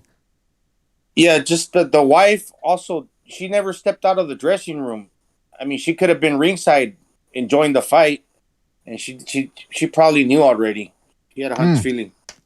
That brings up a good point. If you're married, if you're a boxer and you're married and you're taking a beating and your wife is in the front row and she's not walking out, divorce that woman because she's probably enjoying you seeing you get the shit kicked out of you, and that's not a good sign. All right, call Rayful Shapiro. He'll set you up. He's the best of the best. The best, Jerry. The best. All right. We got a phone call here. 214. You're on the air. 214. What's on your mind? Hey, I just want to say congratulations to Shakur Stevenson. I think he did pretty good. You know, I just think that the Oscar Valdez fight has to happen. I just have to say that on here. It has to happen. There's no way it can't be next. Yeah, I agree, man. It has to happen, and probably will happen because of Top Rank. They're both promoted by the same company, so very good chances of that. Anything else, caller? And yeah, I want to say that even though Mel Herring is good, like I think that he should retire. I think a guy more like Jorge Linares. I think Jorge Linares. It makes me appreciate how good Jorge Linares is because Devin Haney fought Jorge Linares, and Devin Haney was giving him trouble with his speed. But after a while, he was able to give a decent account of himself. I can't really say the same for Herring. That's a good point, huh? Yeah, I mean, the best you can say is, well, he did try in the fifth, but he got shell-shocked. He was getting Afghanistan, flashbacks. I mean, it's he didn't really try. He didn't really try to go for it, and that's on him. Anyway, listen, caller, we got another call. Thank you for calling in. We'll catch you on the next one, right, man? Take it easy. All right. Let's go to, and please, guys, when you call in, try to speak as loud as possible and don't use speakerphone because it's hard, makes it harder for us to listen to what you have to say. 346, you're on the air. 346, what's on your mind? Hey, what up, man? It's a logical man. I was very impressed. Can you hear me? Yeah, I can hear you, man. Go ahead. Hello? Yes. Yeah, man, I was very impressed with Shakur. Bro, everybody was talking shit about he got pillow fists and all this. Nah, man, if Shakur really took it to him, I really think it would have been like a legit straight TKO. Like, oh shit, he getting his ass whooped, stop. But he was whooping Jarrell Harrison, man. But the bad thing is, it's like, I don't know if Shakur just that good, that Harrison, he's that good and got enough pop to get respect. But it seemed like Harrison, he didn't want to go in, like he was scared on the damn. Let me stay back, because every time I go in, he catch me with something. And he did wobble Harrison a lot, bro. I don't know what you was watching, but he wobbled him like 2 times, but he never pressed it. So I'm very impressed, but I still want to see that Valdez fight. Y'all gotta be honest that Valdez is ducking Shakur, man. I don't know what he's doing, man. Valdez need his PEDs to perform, but yeah, man. Well, in regards to the Herring getting wobbled, I think he did get stunned a little bit in one round, but most of those, when he was getting ragdolled more than anything, he wasn't doing the chicken dance in there. That's what I mean when I talk about wobbled or hurt. But I do think okay. Yeah, but I do think Steve. I remember you called in on Wednesday, and I thought we agreed that we expected Stevens to at least drop him once, because Herring does leave his chin up in the air, but this time he was more on the defensive from the get-go because of Stevenson's speed, so that couldn't happen that way. Nah, I didn't think he was going to drop him because I thought Shakur didn't have power like that, but shit, I was totally wrong, man. The dude got some power. No matter what nobody got to say, I'm like, oh, shit, he actually, like, rocking him. You know what I'm saying? Harrison was blocking, and the shit he was blocking, like, he was getting affected by it. I was like, damn, he's hitting him pretty well. Then, but still, though, I think it was, like, a good showcase fight for Shakur. But I still think, but even though Harrison was the longest reigning, champion in that weight division so far, still, though, I think he need maybe one more big test. But I still believe he can beat Valdez, no problem. But if he fought somebody else that was a big test too, again, I mean, it'd be a good fight. I'm telling you, 130 pounds, it's looking pretty bright. We got some new people coming up, and they're all promoted more or less by the same guy, the same promotional company. So yep. The potential's looking good. Top Rank got unstable for him, man. That's right. A lot of good fights. Yeah, man. Are we just to say something real quick? Is it just about Shakur versus Harrison, or can I say something about one of the other undercard fights? Yeah, sure. Go ahead. Oh, just real quick. Hey, man, Ali grandson, man, I thought, he'd be just a fluke, but he might have a little something, man. Dude got some pop. He got great combinations. He worked the body. We don't see that a lot of these new guys. He worked the body, but his issue is keeping his chin up. If he gets some head moving in that game, duck that chin down, man, I think he could actually beat somebody. I ain't saying some kind of, crazy division, crazy, world champion, but I think he could get, a few of the little belts and maybe become a champion. Dude, he's not bad. How old is he? Well, Carla, I was going to say, Carla, to your point, right? Think about it. Sugar Hill wouldn't co-sign that kid. Like, he wouldn't bring that kid to the ring if he didn't think there was something there. He has too much respect for his abilities. Okay. Like, if he thought he was just a cornball, this was just a, like a circus thing. We're going to ride this name as far as we can. Yeah. That's just not his style. You know what I mean? So he comes from a proud boxing camp. So he obviously sees something in the kid, and he does have pop. Andre made a good point. Ward made a good point. He said the sound. He goes, you don't even have to care about his level of competition. I'm just talking about the sound his punches make when they land. So he does have something on his punches. Once he calms down, if he stops to bounce around so much, because that's a lot of wasted energy. If you know what I mean? But again, that could come with time. Who knows? I just personally wish he would have used his regular name, and then if his abilities brought him to the stage, then announce it. Don't come through the door with that. I just find that shit corny. That's my point. Yeah, because I say it does put a target on his back for those guys that's coming up, man, because I was in that ring with him trying to knock his fucking head off and give me a name. But it's kind of hard to do that to him. Same for Evan Holyfield. So you can go in and trying to hit these guys and knock them out, but they got power, and they can really hit you. Like, I thought Evan was going to get dropped, man. He came with that left hook and dropped that dude. I was like, oh, shit, man, because he got some pop on there. So you can't just charge these guys, man. They coming up. I think they got something going, and that's about it, man. I think I'll let me call in. Thank you, man. Call back next time. Have a good Sunday. Take it easy, man. Yes, sir, man. Peace out. Yeah, I mean, it's kind of hard to gauge guys. Like, we were talking about Zayas. I mean, that's a guy that's really, he's breaking guys. When you're breaking guys down that are never, durable Midwestern guys, or, I mean, you said he's from Philadelphia, whatever, but tough guys like that you feed prospects on the come up, and you make him quit like that type of brutal beating, that's when you go, whoa. For the Ali fella, let's see. How old is he? That's what I'm trying to get at here, because I haven't checked. Yeah. Early 20s, I believe. 23, I think so. 21, okay. There you go. Okay, so so the future is, there's a lot of room for improvement. He's got big legs. He's got big legs. He hits hard. He's willing to fucking mix it up.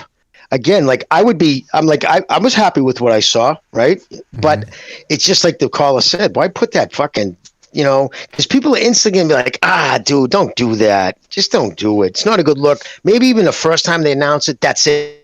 Stop talking about it. Stop coming out fucking making it up. Don't interview him. I don't give a fuck what he has to say, Joe. Really, we'll be right back with, Ali in the ring. Who cares? He's had 2 fights. What the fuck is he going to say? I would say, Jimmy, get away a little bit from the whole thing that, I am Muhammad Ali's grandson. I'm not saying that don't disown that, because that makes you a little bit popular in the eyes of others. But to the point where you're wearing your grandfather's trunks that he wore in the old days, it kind of reminds me of Salvador Sanchez's nephew. He used to come out with that afro haircut. I'm fucking Salvador Sanchez's nephew. And just because I have the same hair he did, that makes me into a great fighter. I didn't like that, man. Who was it? Gonzalez? Did you see ESPN caught themselves? They kind of blew up their first lie. When he first fought his first fight, he said he'll be wearing the trunks his grandfather famously wore, right? And I'm like, really? He's a fucking, what is he, middleweight or junior middleweight? His grandfather was a heavyweight. This ought to be funny. Then you seen they look like Daisy Dukes on him. I'm like, that clearly wasn't the same fucking trunks, right? So last night they became, he wore a trunk from his grandfather's Everlast collection. So they probably sent him a couple of gross of those, and he was passing them out like fucking candy. Yeah, but no, seriously, from his grandfather's Everlast collection. So that's a lot different from his trunks he wore. Not for nothing, but didn't he marry 3-4 women and have children with all of them? So when you say, Dude, well, he has like 30 something grandkids. right, so that's what I'm You know saying. what I mean? Like he might not even how close was this dude? You know what I mean? Like, and he was famously not close with a lot of his children. His daughters have actually been on television talking about that. He was a big absentee father. So I mean, I don't know. Maybe when he got older and he was bedridden or in a wheelchair, Poppy was around more often. But yeah, they probably had to fucking. It wipe just sounds him. a little too superstitious. Oh, I'm just gonna wear my grandfather's trunks, and that's automatically gonna make me into a good fighter. No, believe more in the talent that you're bringing. Work on that, on the boxing. I mean, times have changed. They can't pull the wool over people's eyes like forever. You know, shit changes, man. Absolutely. I mean, look at Chavez Jr., Hector Camacho Jr. You mentioned Salvador Sanchez's son or grandson or nephew, whatever it was. I mean, Shane Mosley's kid too has tried, and you know he's a. It is decent kind of funny, man, how Muhammad Ali's grandson, if you know what Muhammad Ali stand for when he was younger, right? People could change when they get older. But, you know, how he made that famous statement, Redbirds stick with the Redbirds, Bluebirds stick with the Bluebirds. And his grandson Nico, is obviously mixed. Yeah. He looks like that. Exactly. What's the name of that? Yeah, I mean, he does. I mean, anyway. By the way, we got to go to a phone call here. 205. 205. You're on the air. 205. What's on your mind? You're on the air. What's up, BDA? What's going on, y'all? It's Uncle Charles, man. Oh, Uncle Charles. Uncle Charles, what's up, buddy? Man. Best caller. Lay it on us, Charles. Yes, sir. Man, it's a blessing to hear y'all today, man. It's a beautiful Sunday, man. Y'all went to, Sunday school this morning, but I didn't go to church because they asked for money in there. I couldn't go there. Let me just say it, man. I want to talk about the fight last night. Shakur Stevenson is a bona fide star. Devin Haney is a bona fide star. And I want to mention to Rolly, he's going to get ready to fight Tank Johnson, and he's going to get rolled. I don't know if nobody talked to him. I don't know if he know where Tank come from, because Tank was beating grown men up at 9 years old. I don't even know who is he on drugs? Is he high off life? I don't know which one. But let me explain something about the fight last night. Shakur Stevenson, the guy was just too slow. He kept hitting him with body shots all upside the head. The boy started looking like a booger bear in the face. And I said, man, stop it, man, because this is ugly. The last time I seen something this ugly, I watched The Exorcist in 1974. Oh. But let me move on to Ali grandson. He's very raw, and he's going to be good. But he kept getting hit by right hands. Now, in the middle of the night, I was trying to go to the kitchen and get me some orange juice, and I ran into the damn dining room table, and I'm all on the damn photo rolling around like I don't want a game prize.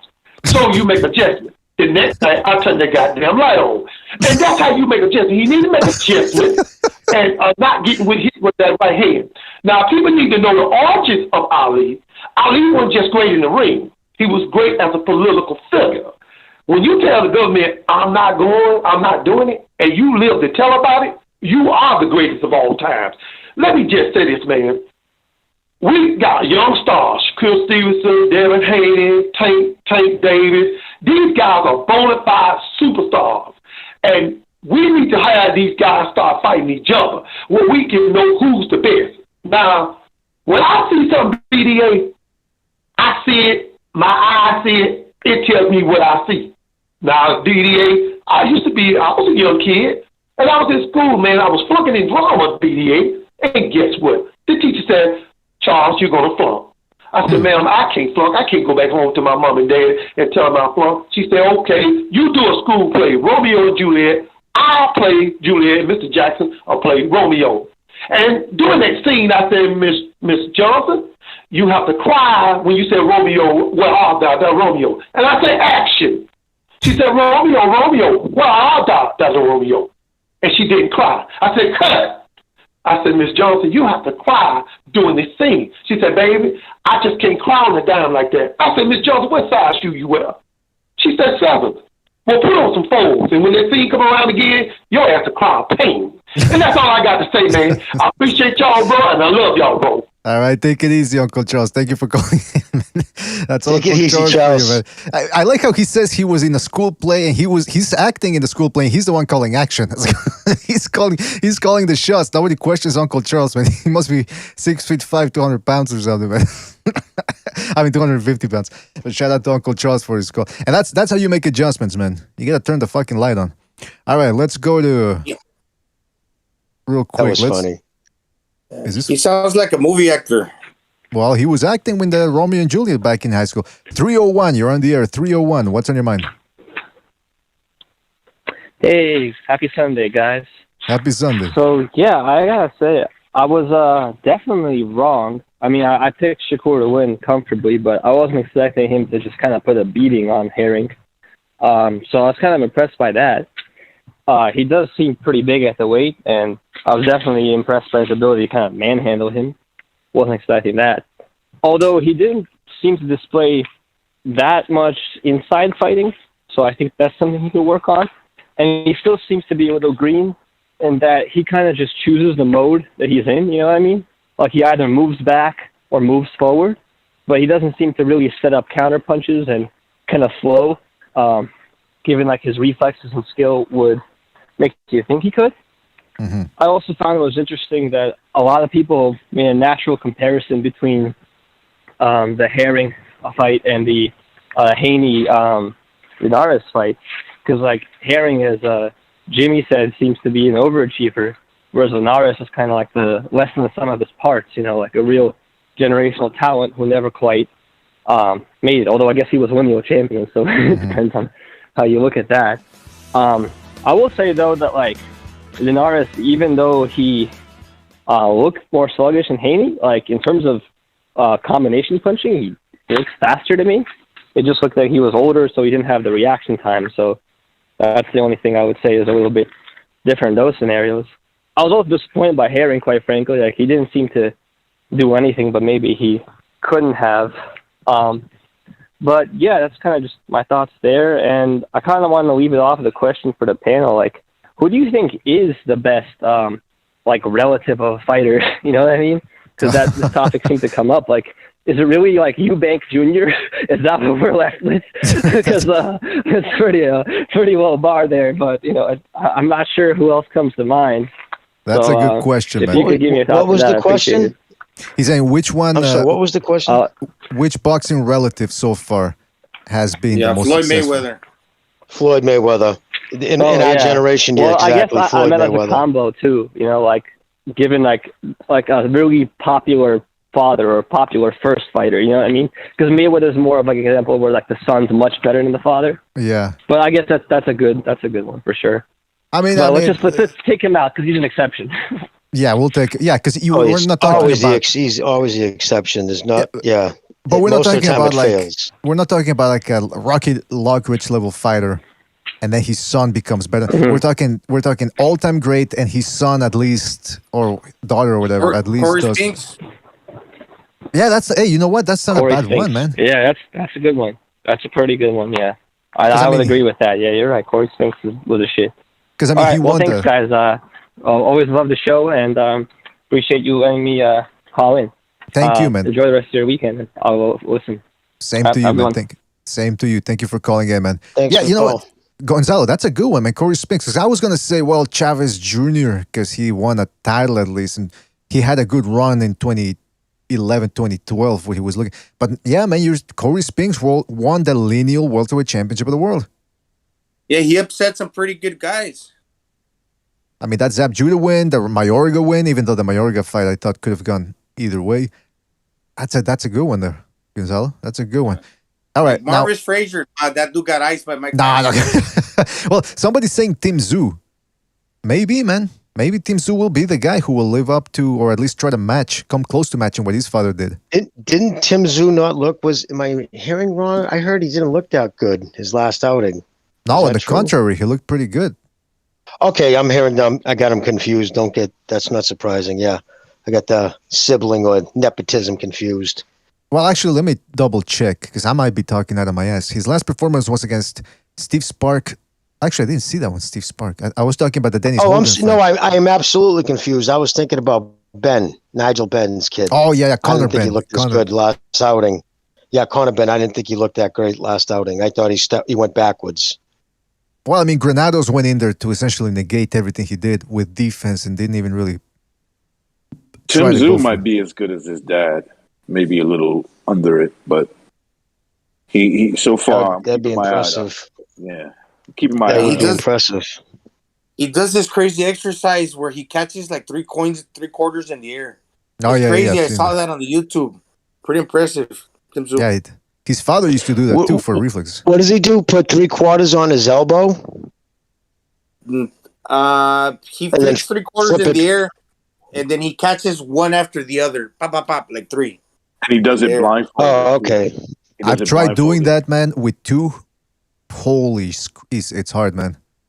He does it. Ever see those dudes that put like stacks of quarters on their elbow, they hand back, like, past the back of the head, then they fling their hand forward and they catch every quarter?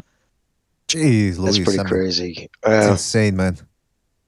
I mean, I drop something every 2 weeks, man, and break stuff in my kitchen, and these guys are catching 3 I don't quarters think in you a row. guys heard me. I said he does it blindfolded. Yeah, I heard you, man. We heard you. The fuck you telling me? I didn't hear you. I heard you. I thought you were, honestly, I thought you were joking. Does he really do it blindfolded? Apparently, man. Jeez, Luis. That's insane. You know what? Kostuzu, he does this because he's got an instructional video where he teaches you that stuff. And he had one of the best right hands in the business where he was catching guys. So it must be working for him, the reflex thing. And since you guys believe me, I'm going to say he does it with no hands as well.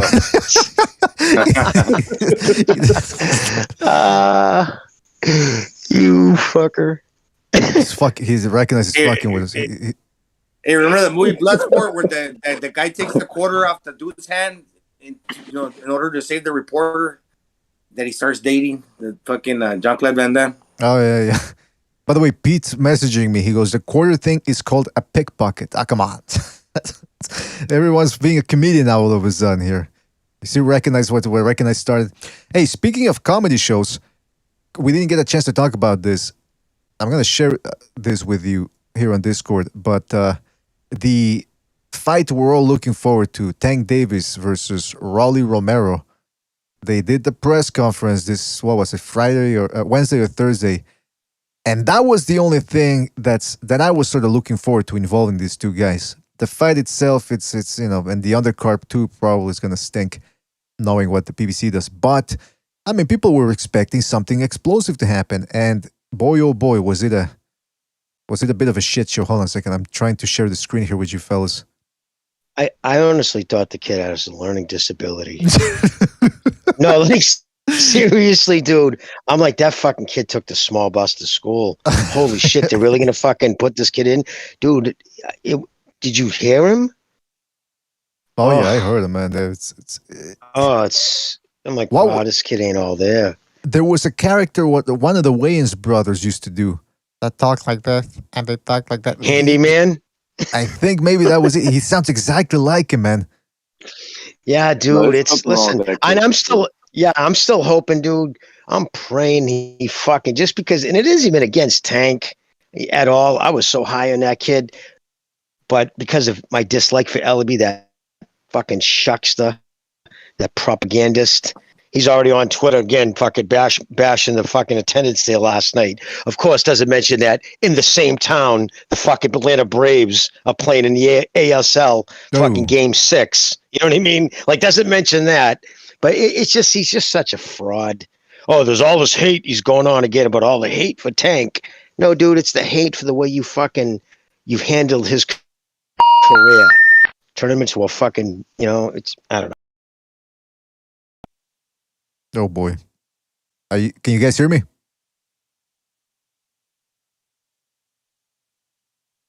Yeah, they can hear something.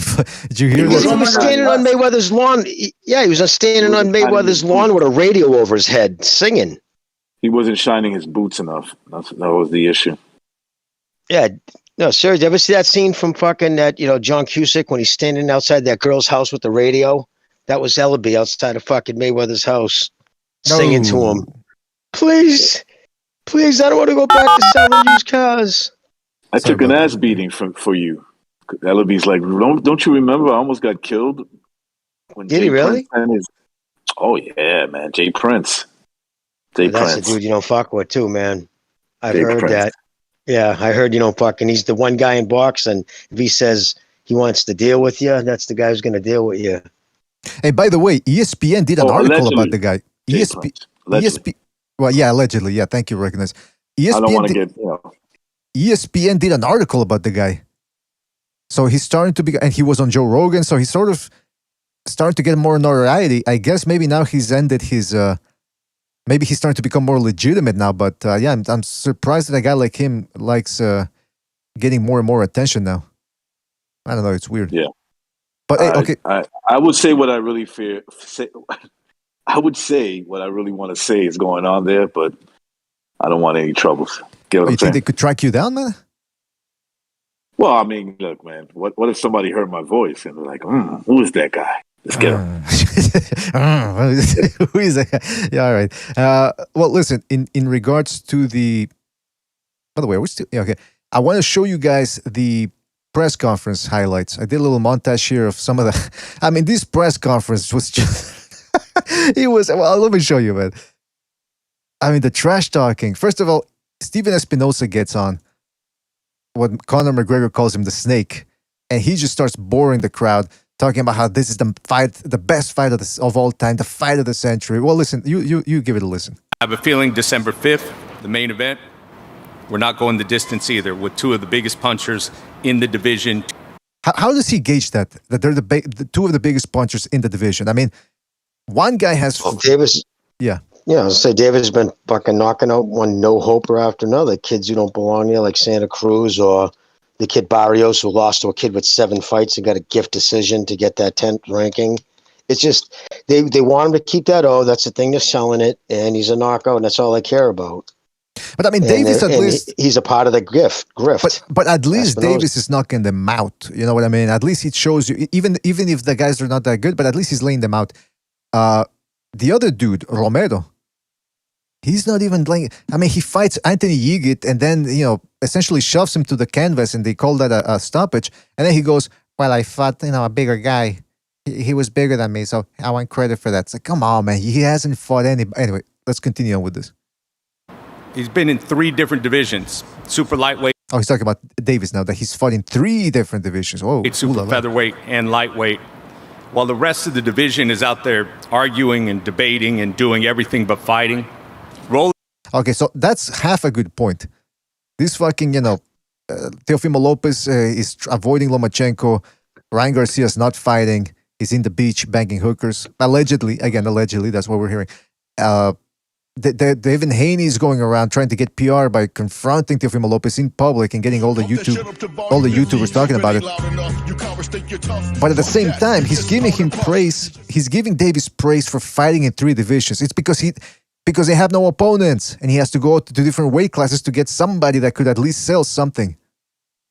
Yeah, and jump around and avoid opponents. Yeah, he's not going to fight anybody good. Remember, nobody. What does Taylor bring? The unified champion. What does he bring to the table? You know what I mean? Nobody knows who he is, but Barrios is a fucking household name in Atlanta. Fuck out of here. Exactly, man. I mean, it's just the mental gymnastics. They have no shame. Yeah, they have no. Their line is so perverse. They have no shame. It's even, it's perverse. It's even heretic to a certain point. Let's keep listening to what these people are saying. He is, without question, one of the most confident fighters in the sport. Just ask him; he'll tell you. Okay, so when he talks about Davis there, you heard him. He says he's one of the biggest punchers. He's won titles in different divisions. Okay, let's give him that. And then when it comes to Romero, all he has to say is he's one of the most confident fighters. Show me a fighter that isn't confident, or even show me a 23-year-old fighter who's got speed and power who's not confident. I mean, that's what you got to give him. This just goes to show you how this non-competitive this fight is. The rest of the division is out there arguing and debating and doing everything but fighting. Rolly is, without question, one of the most confident fighters in the sport. Just ask him; he'll tell you. Man, I just want to say I'm excited to be here on Showtime. You know what I mean? I might be honestly the youngest. Well, I mean, as far as record-wise, as far as all the YouTubers and stuff, with the exception of them, I might be the pay-per-view fighter with the least amount of fights. You know. I tell you, I thought I was a mushmouth prick. This guy has me beat by a long stretch, man. God, dude, you can see the marks on his chin from where they usually keep the helmet on. Fuck, this kid doing boxing. Yo, Jimmy, what the fuck? Then are you not smoking weed today? You're vicious today, man. I'm sorry. I'm sorry. I'll calm down. This fucking guy's a Muppet, man. He's a Muppet. Muppet baby. Oh, man. Keep going, guys. I like this, dude. You guys are speaking your mind. You're speaking your truth. That's what they do now. And GQ articles and all that, they go, he's speaking his truth. All right, let's keep going with this. Anytime someone says they're speaking the truth, this means they're speaking a lie that they're calling a truth. Exactly. Or their version of I hate that shit. Yeah, that's funny. What is that? Is that a chinchilla jacket? I don't know what it is, man. I said he looks like a retarded Huggy Bear. Fuck out of here. You know what I mean? Remember that retarded Huggy Bear, that fucking pimp from Starsky and Hutch? Oh, yeah. I think I remember that. Well, Snoop Dogg played him in the movie. Well, hold on. Let's keep watching this shit. I'm gonna knock this dwarf the fuck out. That's how it is. You hear that? I'm gonna knock you the fuck out. Man, you a stupid fucking dwarf, man. I'm telling you, man, I can't even mess with your fucking head. Your fucking little T-Rex arms, man. My dick's longer than your fucking arms. That's what it is. So at least he got a laugh there with that line. My fucking dick's bigger than your arms. He had a lot to, he had the chance to say a lot, but when he went up to the podium, that's all he had to say. You're a dwarf. I'm a beat your ass. I thought at least they would be able to, they were going to let them slap each other or something like in Canelo, because that's what they need to sell this fight. Let's face the facts. It might do good numbers wherever they're going to hold it. I think Los Angeles. Oh, wait a minute. It's in Los Angeles? No, they're not going to. Vegas. Isn't that fight in Vegas? I don't know. Los Angeles. It's Jimmy, actually at Vegas. It's in Staples Center, Los Angeles, which is strange as fuck when you consider that they have COVID mandates there, and they're not letting anybody in who's unvaccinated, which is a strange location to have it, right? Hey, the home of the scandalous, Los Angeles. I just want to say something. Not in the chat, K-Not. Shout out to K-Not for his contribution. He said, Rolly Romero had an amateur record of 25 wins, 8 losses, and was discovered at a gym by Floyd Mayweather. Shout out to Not for his contribution. So he wasn't even that much of an amateur standout. I thought he had at least won like a Golden Gloves or something. Discovered. Oh my God. No, he was just which goes to show you, right? Like sometimes a guy like that could just do. I'm not saying he's good, but he can get a fight with Tank Davis, and don't be surprised if awkward style gives him a problem too. You're calling it right now, huh? At least in the beginning of the fight, right? I mean, you never know. I think Mayweather saw him and said, I think Mayweather saw him and said, how much you weigh? And he probably, because he knows he's going to need fucking fodder for getting his boy to fucking knock out in the future. Probably saw him coming, I mean, could you imagine? But I agree, yes, his awkward style could be a fucked up thing in the beginning because he's so weird. Do you imagine if Usyk... Could you imagine what? If Usyk fought a guy like this? Like a guy that had a 25-8 record, who's never beaten anybody in the professional ranks, anybody of note, and they trying to pin that as a big pay-per-view fight. They'll be ragdogging. Yeah, they'll be all over Usyk for like cherry picking, right? I mean, yeah. Is that true? That amateur record true? 28-5. Is that really true? 28, 25 and 8. That makes sense. Is that what he said? Yeah, 25 and 8. Is that what they said? I gotta check. There's a lot of boxers that are like 25 and 8, and they turn pro. I think this guy officially has like he has like 5 or 7 losses in like 30 or 40 fights. This kid, fucking Teofimo. Rolly Romero. But what's fucked up though, right? You don't usually see them on a pay-per-view before they actually beat somebody. You know what I mean? It's just crazy. It's so insultive. really is. According to Google, 25. They have him with a amateur record of 25 wins and 10 losses. That's what they have it at. I think Mikey Garcia's got a pretty bad amateur record too, if I recall.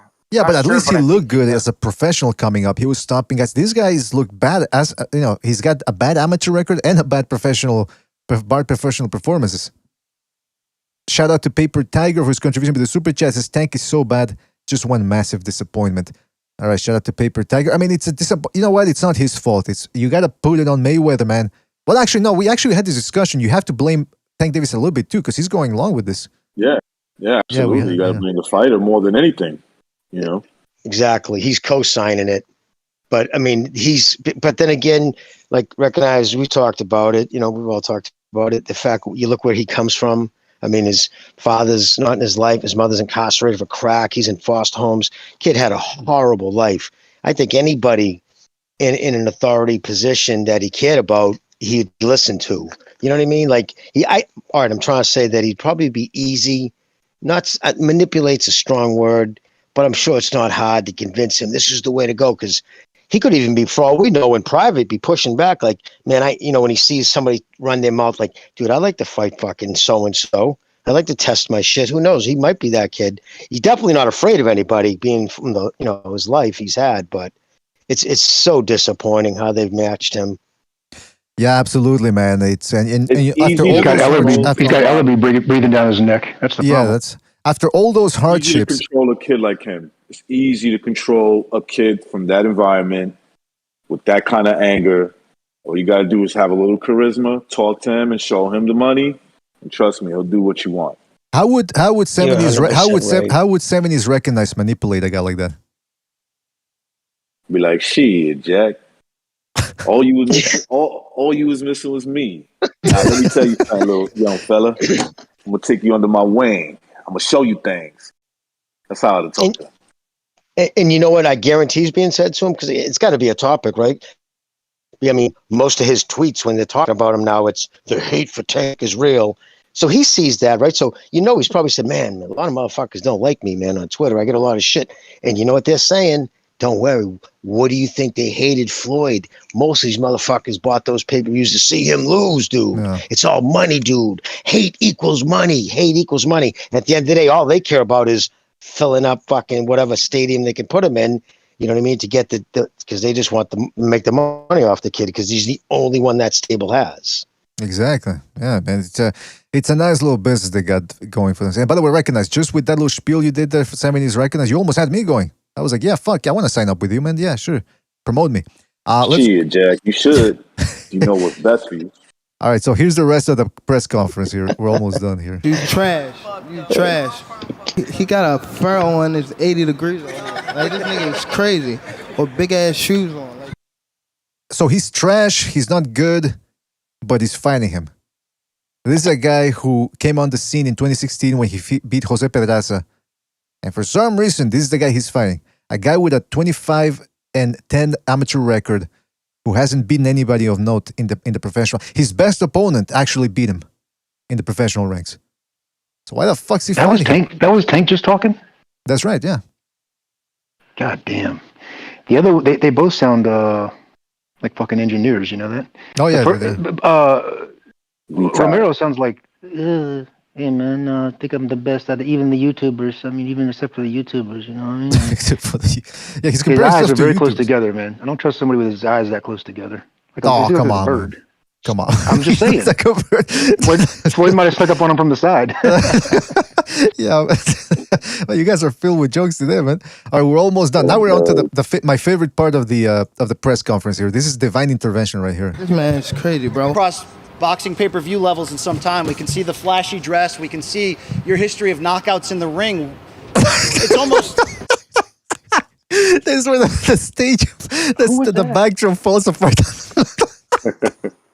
Who's that talking? Was that Ray? Was that Ray Flores? Is that his name? No, but Jimmy, can you see this? Can you see the screen like what I'm sharing?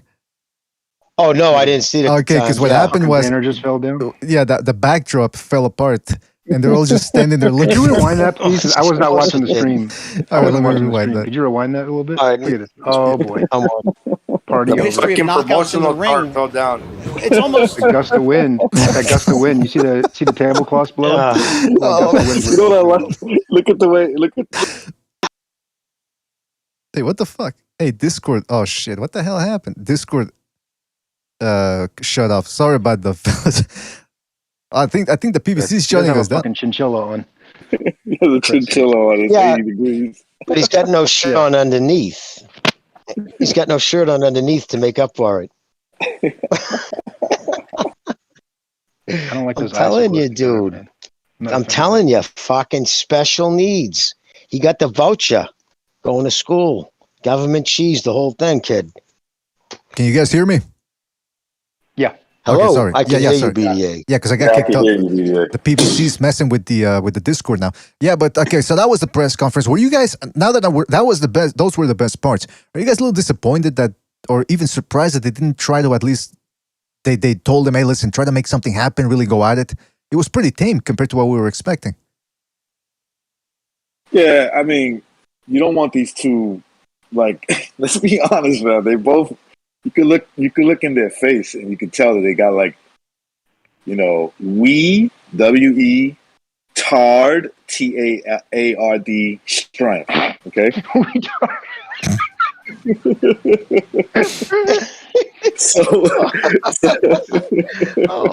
Recognize you vicious. You don't want these two going at it. There might be something really bad. I don't think that they're fucking got any strength at all. I think they just got the first part. Well, but the thing about it is, the people that are up in the stage with them, compared to them, I mean, he's got a weasel. He's got a guy with a guy who blew his nostrils off.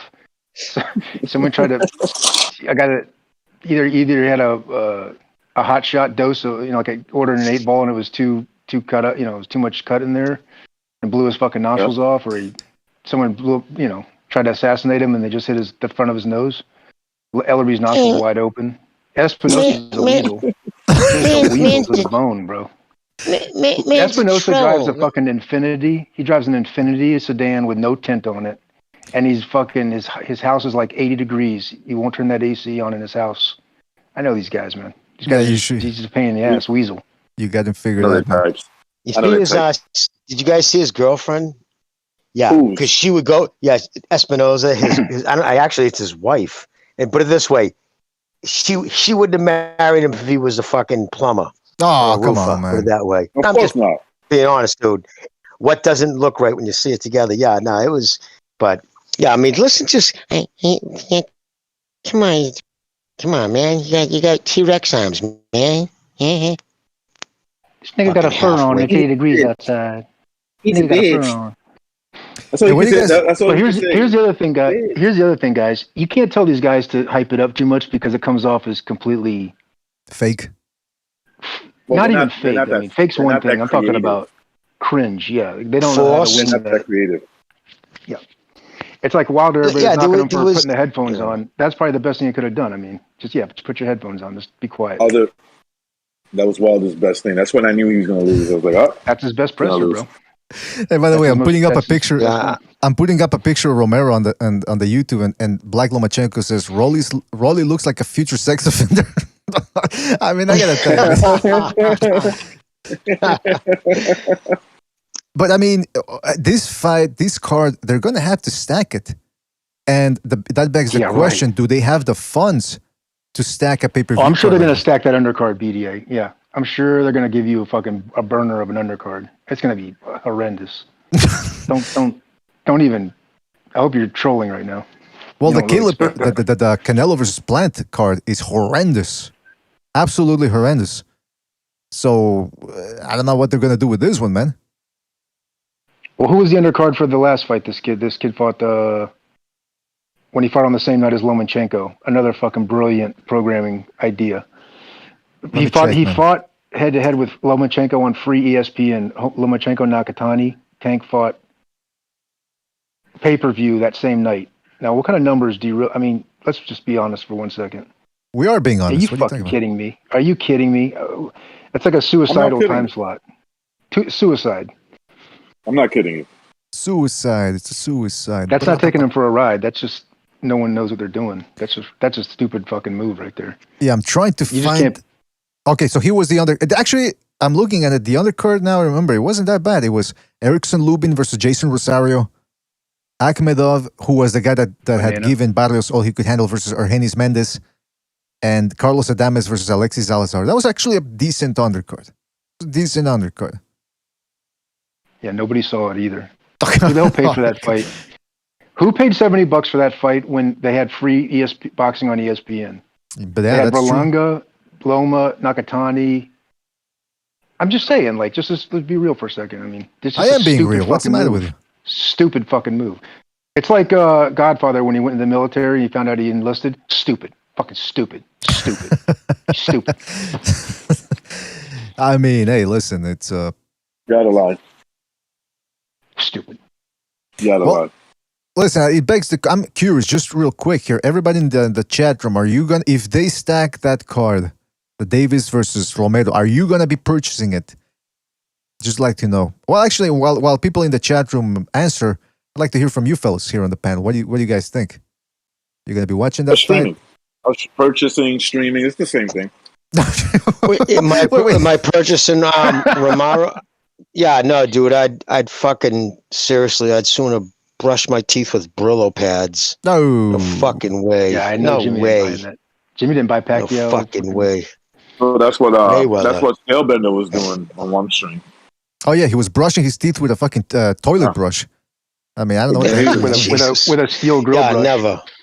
Because I listen. Not that I wouldn't, if it was on TV, I wouldn't watch it, because I would, because it's it's a fucking fight. But would I pay? Would they just? It would be on principle alone. You know what I mean? No fucking way. That's it's an right, insult. Jimmy played a hockey game, specifically intentionally missed the Pacquiao Mayweather fight and played a hockey game instead, just because he's that hardcore. Serious. Yeah, he's hard headed. I knew that. I knew that fight was going to be a joke. I said that fight because all the talk going in, his camp wouldn't have released all that shoulder talk going out. You know what I mean? Like, that was being released too much. So you knew he was going in with a wounded wing, and Mayweather was going to do his Mayweather thing. And I knew that fight was going to suck. And was I wrong? A little bit. Well, you never know. You didn't see it. The thing about it is, you missed the undercards. You missed the construction worker versus Lomachenko undercard. That was fucking great. Duh. They actually said that over the air. He's actually a construction worker, and I'm not joking. And this is the biggest fight of the fucking century, and that's right. Yeah, So they didn't give a anyway, shit about the card. literally a construction worker. No bullshit. The thing with the tank fight is, who's gonna buy it? I mean, I'm just saying, like, what else is gonna be on TV that night? Is it gonna be on a Saturday night? Probably. Well, I You're asked thinking this thing through, a little too much. I mean, to me, like, Oh, I'm not just buying it, and I buy everything. Oh, I watch neither. all the I'm fights. watching I ain't it. buying I'll skip it. I'm watching. Well, it's I'm like just not one foot buying out. it. One foot out the door says, "I'll pay for the internet." Yeah, so at least technically you're paying for the internet, so you're paying to watch Yeah, it. that's true. Yeah, you're paying for the chess Sunday board. morning YouTube. Actually, this fight's on a Sunday too, I believe. Oh yeah, that's Fucking true. weird. Yes, that's true. You On a just reminded me. Sunday? Yeah, it's on a Sunday. Yeah. They're not getting no sales. Football season, baby. Football season. That's what I'm saying, man. Football, It's like they're it's trying. terrible. Yep. It's like they're doing this on purpose, man. Now you Well, think gringos, you about love it. yourself. Why not Atlanta? Because, well, I was going to say BDA. This is just, I'm not trying to bring up politics, but Oh, it's by the numbers. No, by the numbers, 70%. The highest percentage of ethnic is blacks have they say up to 70% of African Americans have not taken the jab. But now this is key, because how the fuck you have to show your papers in order to get into in order to get into this fucking place. So what the fuck? They don't give It's a just, shit in Atlanta. They don't give a fuck anywhere in the South. No, but it's not in Atlanta though, dude. That's just it. That's what I'm saying. I'm They sorry. should have put the fight in Atlanta. They're putting it in Los Angeles. The chocolate city. Yeah. But where? Believe Oh, it's in me, LA. they will be checking mandates. Yeah, at the Staples Center, and they will be checking fucking papers. All right, so now you Yanks, you love yourself some football. So here's the schedule that I'm looking at here for Exactly. the NFL. They've got football starting at 1 p.m. all the way up to 8:15. You get the That's right. 49ers Yeah. versus the Seahawks, Sunday the night. Patriots versus the Bills. Whoa. The 8 o'clock game is what? 49ers Seahawks? Yes. Seahawks, yeah. Oh my Yeah, I'm watching God. that game. They're doing this shit on purpose. That means everybody on the West Coast in Cali. That's a fucking that's a huge game in the West Coast. They are doing this they got to be doing this on purpose. They got to be trying to lose. They got to be trying to set a record for the least amount of buys, bro. Sunday night, the only game it's on there's a 1 o'clock and 4 o'clock games all over, but the 8 o'clock game Sunday night is the only game on, and it happens to be fucking an hour down the road. Seattle and San Fran. Hey, let's Jesus turn Christ, this into sports radio. Now that we're talking about NFL, all right, let's do it. Well, the 49ers, they gotta get a better coach. They played well last season. Johnny Rambo took 50 Rams. Is going to sell no tickets, dog. Mike and the Mad Dog, remember that? Hey, what was the one? Mike Mad Dog. Francesa. That's the guy. Is he from New York? Mike right? Francesa. That used to be his partner, yeah. I remember. I used to prank him too. Everybody used to. Yeah. You can't hear. Like, hello, thank you for having me on, fat boy. I want to say the Yankees, and then he was like, "All right, get out of here." Like when I want to say the Yankees need to get out of here because he heard the fat boy comment. I've seen Dude, somebody called in the night after the Sopranos. The night after the Sopranos finale, and asked him, "Hey, Mike, was that you in the pickup truck? Did I see you in the pickup truck?" Security guard? And he didn't know what the fuck he was talking about. He was like, "Dog, evidently I was in a pickup truck in front of the construction site, dog. That was not me." And the guy's like, "Yeah, it was you, Mike. I seen you in that pickup truck last night in front of the construction site." He goes, "I know what you're talking about." Like, he didn't flat out call him fat, but I mean, you had to know what the fuck he was talking about. It was just like the night before. It was a Monday morning. Well, he's always out of the loop. He's always out of the loop when people prank him. Like, I remember the best one was, I heard one time, one guy calls in, he goes, I'm just putting out the name of a baseball team because I don't remember what the name of the team was, but the guy goes, yeah, Mike, I gotta ask you a question. Who has lower standards, lower expectations on a nightly basis, the Islanders or your wife? And the guy just deadpan just stands there. He goes, he waits fresh. He waits for getting fresh. Yeah, he waits for 3 seconds and he goes, "So we're not taking calls from trolls. You're not funny, bro." He's got that thing where he's just not even listening to the call. You know, he's just like zoned out. He takes so many calls that he just once he lets somebody get on the line, he doesn't even. Dog, evidently I was in the pickup truck giving head. Evidently I was going down. Are you talking about me? And then the Mad Dog's like, he was fresh. That call was fresh. He had a fresh mouth. Isn't he always eating ice cream on the air? You know, today on a Tuesday. He never said Tuesday. He's Tuesday. Isn't he always drinking Coke and eating ice cream at the same time? That's disgusting, man. He's just old as fuck. In the horse, in the Kentucky Derby, 4-3 odds. The jockey's name is Chop Chop. How many times do you gotta do this before we start calling them what they are? That's mad, dog. I mean, I used to do that when I was a kid, eating ice cream and drinking Pepsi at the same time. That was disgusting. You don't do that when you. Hair, though. I used to make I used to take like soda, I guess, or cream soda, whatever, and pour ice cream inside the soda. Yeah, it's called a float, brother. Exactly, a root beer with vanilla, fucking a float. Yeah, that's wonderful. But like eating ice cream and like ice cream in a bowl and then drinking soda, what the fuck are you doing? Doesn't make any sense. You know what's good? Recognize. You ought to try orange soda and vanilla ice cream. It tastes like a creamsicle. I've had it. It's great. It's the greatest.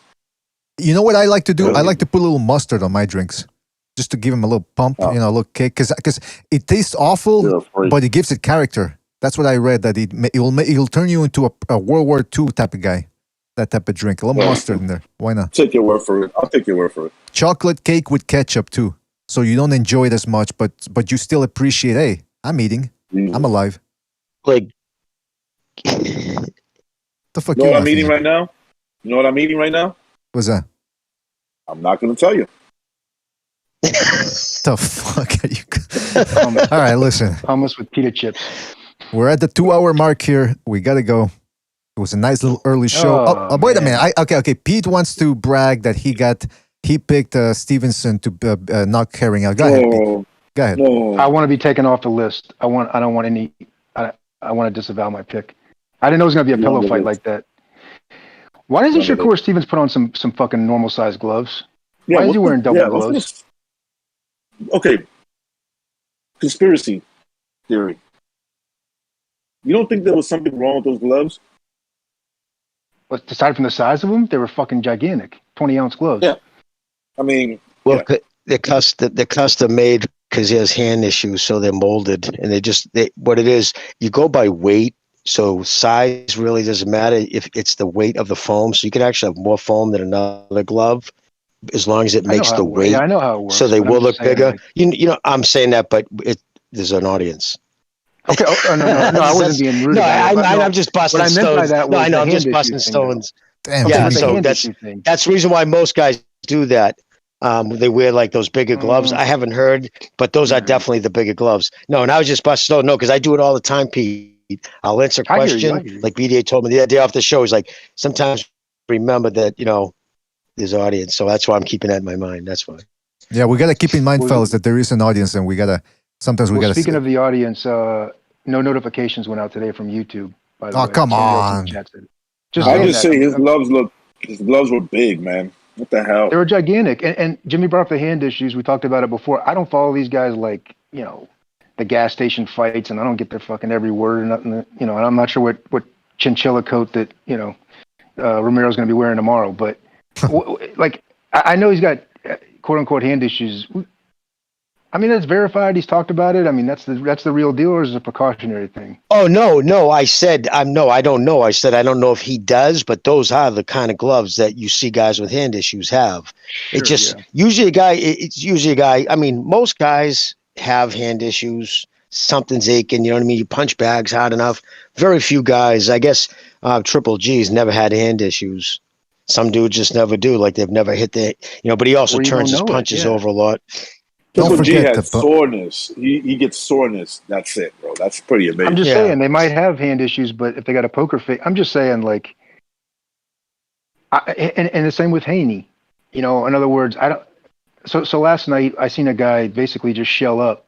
You know, I seen a guy shell up and let Shakur hit him with whatever punch he wanted to. Pretty much. Not for nothing, but he never fucking rocked him.